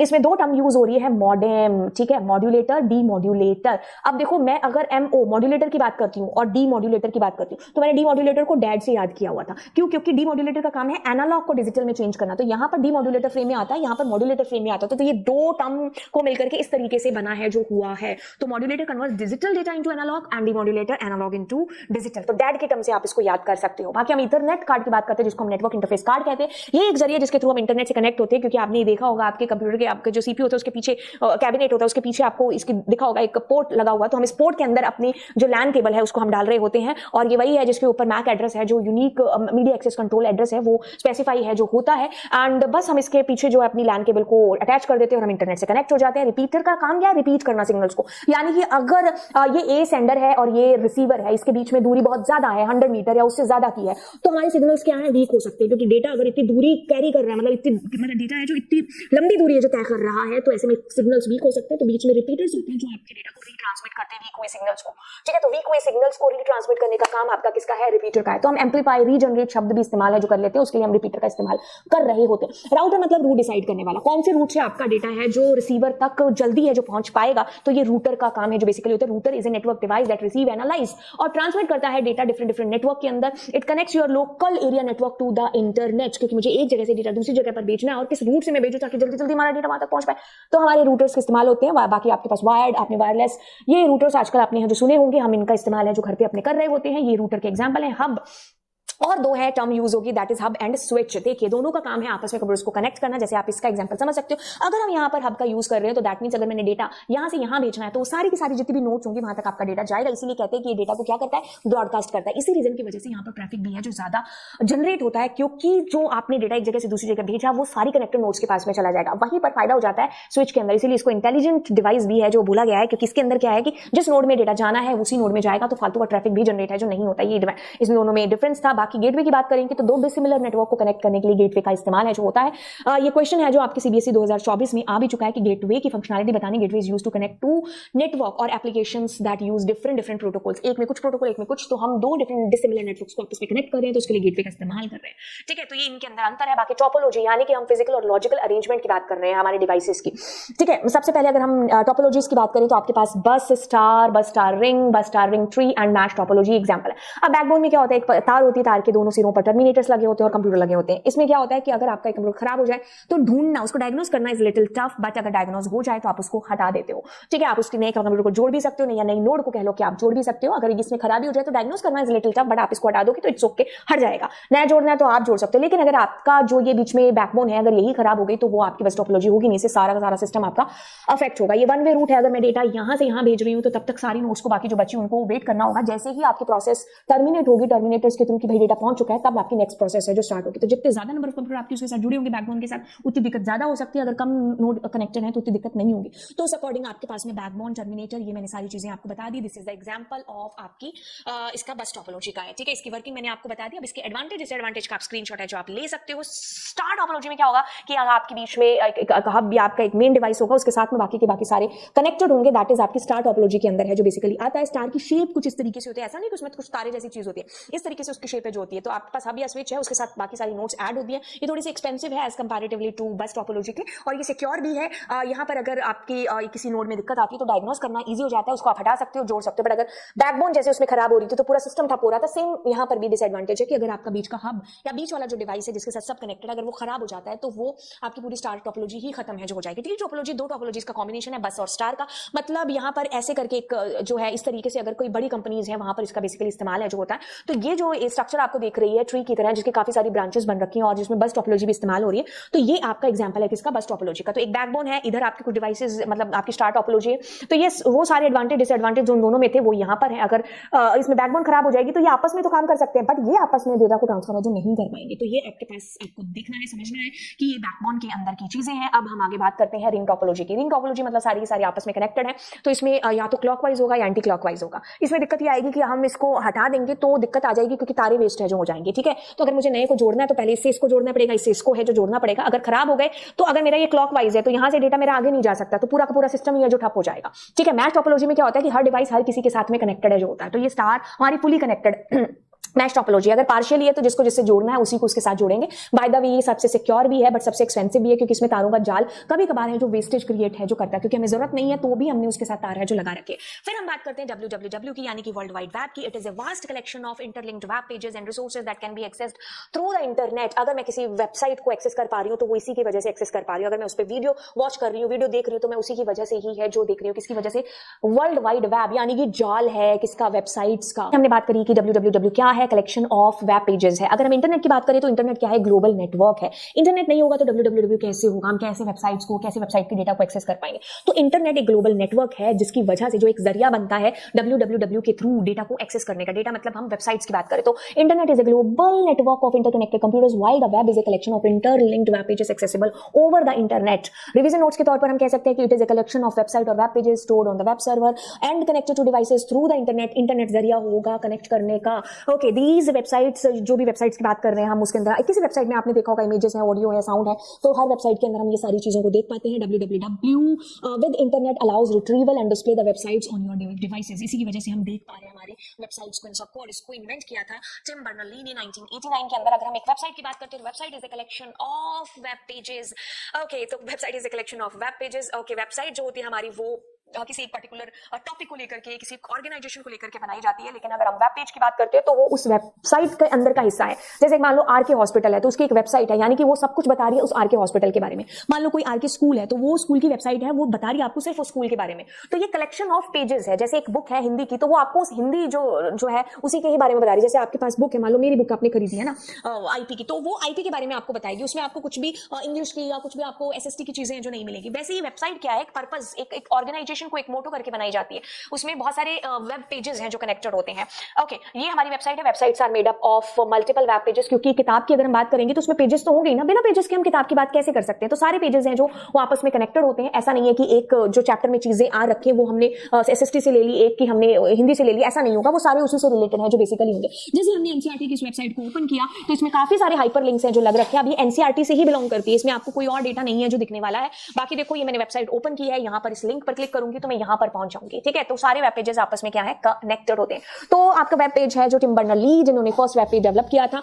अब देखिए वेबसाइट का पर्पस, आप अपनी तरफ से कुछ भी है जो लिख सकते हो। ठीक है, जरूरी नहीं आप किताबी भाषा आप एक बार जरूर पढ़ करके जाओगे, जिससे आपको थोड़ी हेल्प मिल जाएगी कि भाई पेपर में आपको चीजें लिखनी कैसे। रट्टा नहीं मारना है, सिर्फ और सिर्फ उस चीज को समझना और समझने के तौर पर अपनी भाषा में लिख सकते हो। बट आपको उसके लिए क्या करना पड़ेगा, नंबर भी है जो देखना पड़ेगा। अगर आपको 2 मार्क्स का क्वेश्चन आ रखा है तो आपको उतना लिखना पड़ेगा। ऐसा नहीं कि आप 1 लाइन लिख करके एक्सपेक्ट करोगे कि आपको 2 नंबर की चीज मिल जाए। ये लिखने वाला है, लिखने वाले में आपको 2 नंबर का क्वेश्चन है जो जरूर आता है। तो उसके लिए आपको ये सारे क्वेश्चन पढ़ करके बेसिकली जाने। वेब पेज, यस, जैसे वेबसाइट क्या थी, कलेक्शन ऑफ वेब पेजेस थी, तो वेब पेज क्या है, वेबसाइट का एक हिस्सा है। अगर एक वेबसाइट आपने देखी कि भाई वो आरके स्कूल या आरके हॉस्पिटल के बारे में आपको चीज बता रही है, तो उसका एक पेज, होम पेज हो सकता है या उसका गैलरी पेज हो सकता है। तो वो उसका पर्टिकुलर एक हिस्सा है जो उस वेबसाइट के अंदर, अगर गैलरी है तो गैलरी के बारे में आपको बता रहा है। अगर हमने होम पेज खोला है तो वो आपको पूरा इन जनरल उस वेबसाइट के बारे में बता रहा है। अगर मैंने कॉन्टेक्ट अस वेब पेज खोला है तो वो उसको सिर्फ कॉन्टेक्ट अस के बारे में जो बता रहा है कि हम उस आरके हॉस्पिटल या स्कूल से किस तरीके से कनेक्ट कर सकते हैं। तो web page is a document on the world wide web viewed in a web browser. Web browser भी यहीं पर आ गया। तो वेब ब्राउजर क्या है? एक एप्लीकेशन सॉफ्टवेयर है जिसके अंदर हम अपनी वेबसाइट्स को डिस्प्ले कर सकते हैं, देख सकते हैं, वेब पेजेस को देख सकते हैं। अब ये CSS या जो HTML है उसका इस्तेमाल करके बनाई जाती है वेबसाइट्स। हाइपरटेक्स्ट मार्कअप लैंग्वेज या फिर कैस्केडेड स्टाइल शीट इनका इस्तेमाल करके बहुत सारी हम वीडियोस को, ऑडियोस को इसके अंदर लगाते हैं। आपने कोई भी अगर वेबसाइट देखी है तो बस वही एग्जांपल है वेबसाइट का। बनाने मत बैठ जाना पिक्चर, बस आपको उसके बारे में लिखना है। बाकी हम स्टैटिक और डायनेमिक वेबसाइट्स की बात करते हैं। स्टैटिक मतलब जो स्टैटिक है, अगर हमने उसमें कोई चेंज नहीं करना है, मुझे एक स्टैटिक बनानी, एक पैराग्राफ है या एक ब्लॉग मैंने लिख दिया कि अच्छा ये इस टाइम पर चीजें हुई थी, तो वो एक स्टैटिक है। अगर मैं उसको आज ओपन करके देख रही हूँ या 50 दिन बाद भी देखूंगी तो भी उसमें सेम कंटेंट मुझे दिखाई देगा, उसमें कोई चेंज है जो नहीं हुआ होगा। लेकिन वहीं पर अगर हम डायनेमिक कंटेंट की बात करें तो जैसे वेदर की वेबसाइट है, जैसे क्रिकेट IPL का जो है बार बार उसमें चेंजेस हो रहे हैं। जैसे हम अपनी स्कूल की वेबसाइट को ओपन करते हैं कि आज इन बच्चों का बर्थडे, और कल आप ओपन करोगे तो जो कल बच्चों का बर्थडे होगा वो डेटा आपको डिस्प्ले जो होगा। तो ये डायनेमिक वेबसाइट्स के अंदर आता है जिसका कंटेंट है हर बार इंटरेक्ट करने पर अलग हो सकता है। मैं एक यूजर हूं, मुझे अलग कंटेंट दिखाई दे रहा है, आप एक यूजर हो, आपको कुछ अलग दिखाई दे रहा है, और आपको कल कुछ और अलग है जो दिखाई दे। तो ये डायनेमिक वेबसाइट्स के अंदर है जो आती हैं चीजें। ठीक है। स्टैटिक मतलब स्टैटिक डेटा आपने आज ओपन किया तो आपको कल भी वही दिखेगा, 100 दिन बाद भी वही है जो चीजें दिखने वाली है। तो इसमें कोई चेंज है जो नहीं होता। डायनेमिक के अंदर चेंजेस जो हो जाता है। बाकी आप अगर बढ़ाने के लिए चीजें लिख सकते हो तो यू कैन राइट की home page is called the first page, जो आपको बचपन में 6, 7, 8 में पढ़ाई थी चीजें, वो भी आप इसमें लिख करके आ सकते हो अगर आपको कुछ नहीं मिल रहा लिखने के लिए। बाकी आप ये क्वेश्चन अच्छे से रट करके जाओगे जिसमें आता है वेब पेज और वेबसाइट के बीच में अंतर। अब हम बात करते हैं वेब ब्राउजर की। वेब ब्राउजर एक एप्लीकेशन सॉफ्टवेयर है। वेब ब्राउजर एक ऐसा सॉफ्टवेयर है जिसके अंदर जो मतलब मुझे इंटरनेट यूज करना है, मैं कहां पर, हाथ पर थोड़ी ना इंटरनेट को देखूंगी, या मैं हाथ पर थोड़ी ना ऐसे इंटरनेट चलाऊंगी। अरे मुझे लिखने के लिए कॉपी पेन की जरूरत है ना, वैसे ही मुझे इंटरनेट यूज करने के लिए किसकी जरूरत होगी? मुझे इसकी जरूरत होगी, किसकी? वेब ब्राउजर की। तो आपने एग्जांपल सुना होगा ना, Mozilla Firefox, Google Chrome, internet explorer, opera, safari, ये सारे के सारे किसमें आते हैं? आपके वेब ब्राउजर के अंदर हैं जो बेसिकली आते हैं। और इनको अच्छे से याद कर लो अगर आप IP के स्टूडेंट हो, क्योंकि आपको पेपर में आता है कि which of the following is the web browser. तो आप फिर आपकी सिटी पिटी गुल हो जाती है, आपको याद रखना। फिर हम वेब सर्वर की बात करें। वेब सर्वर हम अपनी वेबसाइट्स को खोलते हैं, वेबसाइट्स के साथ काम करते हैं, तो उनका सारा कंटेंट स्टोर कहां पर है जो होता है? अरे भाई वो सारा का सारा कंटेंट वेब सर्वर पर जाकर के स्टोर होता है। तो वेब सर्वर एक बड़ा सा खेत है। खेत ऐसे आपको पेपर में लिखना नहीं है, सिर्फ आपको समझाने के लिए बताया जा रहा है कि जहां पर आपकी वेबसाइट्स का कंटेंट जाकर के स्टोर होता है। जब आप अपने ब्राउजर को ओपन करते हो और वहां से कहते हो कि मुझे ये वाली वेबसाइट ओपन हो जाए, तो वो रिक्वेस्ट आपकी सर्वर पर जाती है और सर्वर से आपके पास में वापस एक रिस्पॉन्स आकर के आपके ब्राउजर के ऊपर वो वेबसाइट आपको डिस्प्ले जो होती है। तो ये एक पूरी कहानी है जो आपकी बनती है, क्योंकि वेब सर्वर एक वो प्लेस है जहां पर आपका कंटेंट, आपकी वेबसाइट का कंटेंट, सारी चीजें, इमेजेस, जो भी आप कहते हो वो सारा सारा वहां पर स्टोर है जो बेसिकली होता है। तो ये चीज है। अब आप इसमें एक डायग्राम ये भी बना करके आ सकते हो कि कैसे जो है रिक्वेस्ट जाती है और कैसे रिस्पॉन्स है जो आपके पास आता है। बाकी हम बात करते हैं ISP is internet service provider. मेरे को इंटरनेट कनेक्शन लेना है तो मैं कैसे लूंगी? हम पड़ोस में जाएंगे, ऐसे थोड़ी ना आएगा। तो हमने एयरटेल का नाम सुना, हमने जियो का नाम सुना, बिल्कुल वही क्या ISP इंटरनेट सर्विस प्रोवाइडर है। वो हमें इंटरनेट की सर्विस है जो प्रोवाइड कराते हैं। आप जियो की बात कर लो, एयरटेल की बात कर लो। अब हमने जैसे ही इंटरनेट से हम कनेक्ट हुए, हमारे पास आ जाएगा हमारा एक IP एड्रेस। इसलिए इसको लॉजिकल एड्रेस बोला जाता है, क्योंकि अगर मैंने अपना ISP चेंज कर दिया, जगह चेंज कर दिया, आपका IP एड्रेस भी है जो चेंज हो जाएगा। IP एड्रेस इंटरनेट प्रोटोकॉल, जो भी आपका ISP है वो आपको ये IP एड्रेस है जो प्रोवाइड कराता है। हर बार जब आप अपने मतलब जो भी कंप्यूटर अगर इंटरनेट से कनेक्टेड है उसका एक IP एड्रेस है जो बेसिकली होगा ही होगा। तो ये जनरल एक फॉर्मेट सा रहता है। IPv वर्जन 4, वर्जन 6, इसमें 2 टाइप होते हैं। वर्जन 6 है जो वो लेटेस्ट कह सकते हो, उसमें ज्यादा आप अगर हम बात करेंगे IPv4 की तो ये 32 बिट है, और अगर IPv6 128 बिट है। तो इसमें ज्यादा से ज्यादा मतलब IP एड्रेस है जो बन सकते हैं। तो ये दोनों आपके पास वर्जन है, V4 एंड V6। अब हम हाइपरटेक्स्ट मार्कअप लैंग्वेज की बात करते हैं तो ये इसकी फुल फॉर्म मैंने आपको बता दी। अब ये डेटा हमारा डिस्प्ले किस तरीके से होगा हमारी वेबसाइट के ऊपर, कौन सी फोटो कैसे कहां पर दिखाई देगी, तो उससे रिलेटेड जो भी चीजें होती हैं वो HTML के थ्रू है जो होती हैं। इसमें प्री डिफाइंड आपके टैग्स हैं, ये सेंसिटिव नहीं होती है। बाकी हम अगर XML की बात करें तो एक्सटेंसिबल मार्कअप लैंग्वेज, इसकी फुल फॉर्म ज्यादा इंपॉर्टेंट है। टैग्स है जो इसमें कोई प्री डिफाइंड नहीं होते, हम अपने ओन टैग क्रिएट कर सकते हैं। इट्स अ केस सेंसिटिव, ये इसमें अंतर है जो आप लिख करके आ सकते हो। URL यूनिफॉर्म रिसोर्स लोकेटर, पूरा का पूरा पाथ, जैसे ये क्लास चल रही है तो इसका पूरा एक URL है ना। आपसे किसी बच्चे ने कहा कि क्लास चल रही है, मुझे उसका लिंक है जो भेजो, तो वो जो लिंक भेजोगे that is URL, uniform resource locator. अब यूनिफॉर्म रिसोर्स लोकेटर में हम डोमेन नेम की बात करते हैं। तो डोमेन नेम मतलब उस कंपनी का जो URL आपने भेजा या क्लास का भेजा ना, तो वो जो URL है, जो पहचान है, डोमेन नेम है, तो वो क्या हो गया? Domain name. अब देखो क्या है कि हर वेबसाइट का एक पर्टिकुलर क्या होता है, डोमेन नेम है जो होता है। अब वेबसाइट का IP एड्रेस होता है, तो IP एड्रेस इतने सारे वेबसाइट्स के मैं याद थोड़ी ना रखूंगी, है ना। इतना हमारे पास में इतना दिमाग थोड़ी ना कि हम IP एड्रेस याद करते, फिर हमें तो अपना फोन नंबर तक नहीं याद होता, हम IP एड्रेस और याद कर ले। तो बजाय IP एड्रेस याद करने के क्या किया, एक सिंप्लीफाइड डोमेन्स रख दिए, सिंपल सिंपल से इंग्लिश वाले नाम याद रख दिए, है ना। तो अब मैंने XYZ है कंपनी, तो उसका हमने XYZ डोमेन रख दिया। तो डोमेन याद करना इज इजी। तो इंटरनली तो आपका आईपी एड्रेस काम कर रहा होता है, लेकिन हम अपने लिए याद करने के लिए हम डोमेन्स हैं जो रखते हैं। डोमेन भी क्या होते हैं, यूनिक होते हैं, जैसे आईपी एड्रेस होता है। ऐसा नहीं है तुम्हारे घर का एड्रेस जो है वही किसी और के घर का एड्रेस है, ऐसा नहीं हो सकता। तो domain name often simply called domain, it is easy to remember name that's associated with the physical IP address on the internet. जो भी वेबसाइट हम फैच करना चाह रहे हैं, जिसको भी हम एक्सेस करने के लिए हम रिक्वेस्ट दे रहे हैं, तो वो आईपी एड्रेस के थ्रू ही हमारे पास फैच होकर के आएगी। बस हम उसको सिंपल एक डोमेन के थ्रू हम उसको एक्सेस है जो कर रहे हैं। तो अगर हम सारी बातें ना करते हुए मैं आपको एक बार डोमेन नेम दिखाई देती, चलो इसके अंदर आता है, बट हम इसको एक बार सीक्वेंस वाइज पढ़ते हैं। Communicating with computer in internet using IP address is practically impossible है यार। मैंने कहा ना फोन नंबर याद नहीं होते, हम कैसे याद कर लेंगे कि आईपी एड्रेस इतना बड़ा, दैट इज डिफिकल्ट। इसलिए हर जो वेबसाइट है उसका एक हमने डोमेन नेम है जो दे दिया। Our system has been developed to assign names to IP address and maintain a database of these names corresponding to the IP address। मैंने कहा कि मुझे XYZ वेबसाइट है जिसको ओपन करना है, तो उसका कॉरेस्पॉन्डिंग जो आईपी एड्रेस होगा वो एक्चुअली में फैच होकर के आपके पास आ रहा होगा। तो जैसे यहाँ पर आपके पास दे रखा है cbse.nic.in, तो cbse आपके पास में क्या हो गया .nic.in, ये आपके पास डोमेन है जो बेसिकली हो गया। तो डोमेन आपका क्या हमेशा यूनिक होगा, URL के अंदर आपके पास में आपका डोमेन है जो आता है। तो इसमें भी कैटेगरीज होती है, टॉप लेवल डोमेन, सब टॉप लेवल सब डोमेन, ये सारी कैटेगरी है। जैसे कि एक एग्जांपल है यहाँ पर, अगर हम cbse.nic.in की बात करते हैं तो यहाँ पर इन क्या है, प्राइमरी डोमेन है। NIC क्या है आपके पास, सब डोमेन ऑफ इन है। एंड CBSE क्या है, सब डोमेन ऑफ NIC। अगर आपको ये चीजें याद नहीं हो रही, इट्स ओके, मैं आपको बड़ा इजी एग्जांपल है जो यहाँ पर बताती हूँ, इसका भी आप स्क्रीनशॉट है जो ले लेना, ये वही चीज है जो मैंने अभी आपको बताई है। अब इस एग्जांपल को आप देखो, इसमें डोमेन नेम है आपका ये वाला, ये आपका यूनिक होगा। ये आपके पास सब डोमेन है, ये टॉप लेवल डोमेन है। जैसे ये कमर्शियल पर्पस के लिए जो यूज होता है, ये क्या है, ये प्रोटोकॉल है, HTTPS हाइपरटेक्स्ट ट्रांसफर प्रोटोकॉल, ठीक है। ये जो मैंने आपको टॉप लेवल डोमेन है जो बताया है ना, तो ये अलग अलग होते हैं। जैसे कॉम कमर्शियल के लिए, एडयू एजुकेशनल के लिए, गवर्नमेंट के लिए GOV, ये सारे के सारे जो है top level domain. Country wise domain names भी है जो आते हैं। अगर हमने देखा होगा .in है तो वो इंडिया का है, AU है ऑस्ट्रेलिया का है। ओके, तो ये आपके पास है जिसके आप समरी याद कर सकते हो। तो ये आपके पास डोमेन है, ये आपका TLD टॉप लेवल डोमेन है। ये बाकी की चीजें बची हुई, दैट इज व्हाट पाथ वहां तक पहुंचने का। www दैट इज कमिंग सब डोमेन के अंदर, HTTPS that is your protocol, and that's it the end. Yes, हमने अपने CS को कंप्लीट है जो कर लिया है। आप इस क्लास को अपने दोस्तों के साथ में जो जरूर शेयर करिएगा। मैंने बहुत जल्दी इस क्लास को है जो आपको रिवाइज कराया, आपके पूरे के पूरे सिलेबस को। अगर आपने चीजों को डिटेल में करना है तो चैनल के ऊपर ऑलरेडी आपको प्लेलिस्ट जो मिल जाएगी, जिसमें मैंने चीजों को आराम से डिटेल के अंदर एक एक एग्जांपल के थ्रू आपको एक्सप्लेन कर रखा है। यस, मिलते हैं आपको अगली क्लास के अंदर। थैंक यू सो मच आपके एग्जाम के लिए, आपको ऑल द बेस्ट। और चैनल को शेयर, वीडियो को शेयर जरूर है जो आप कर रहे होंगे। Bye bye all.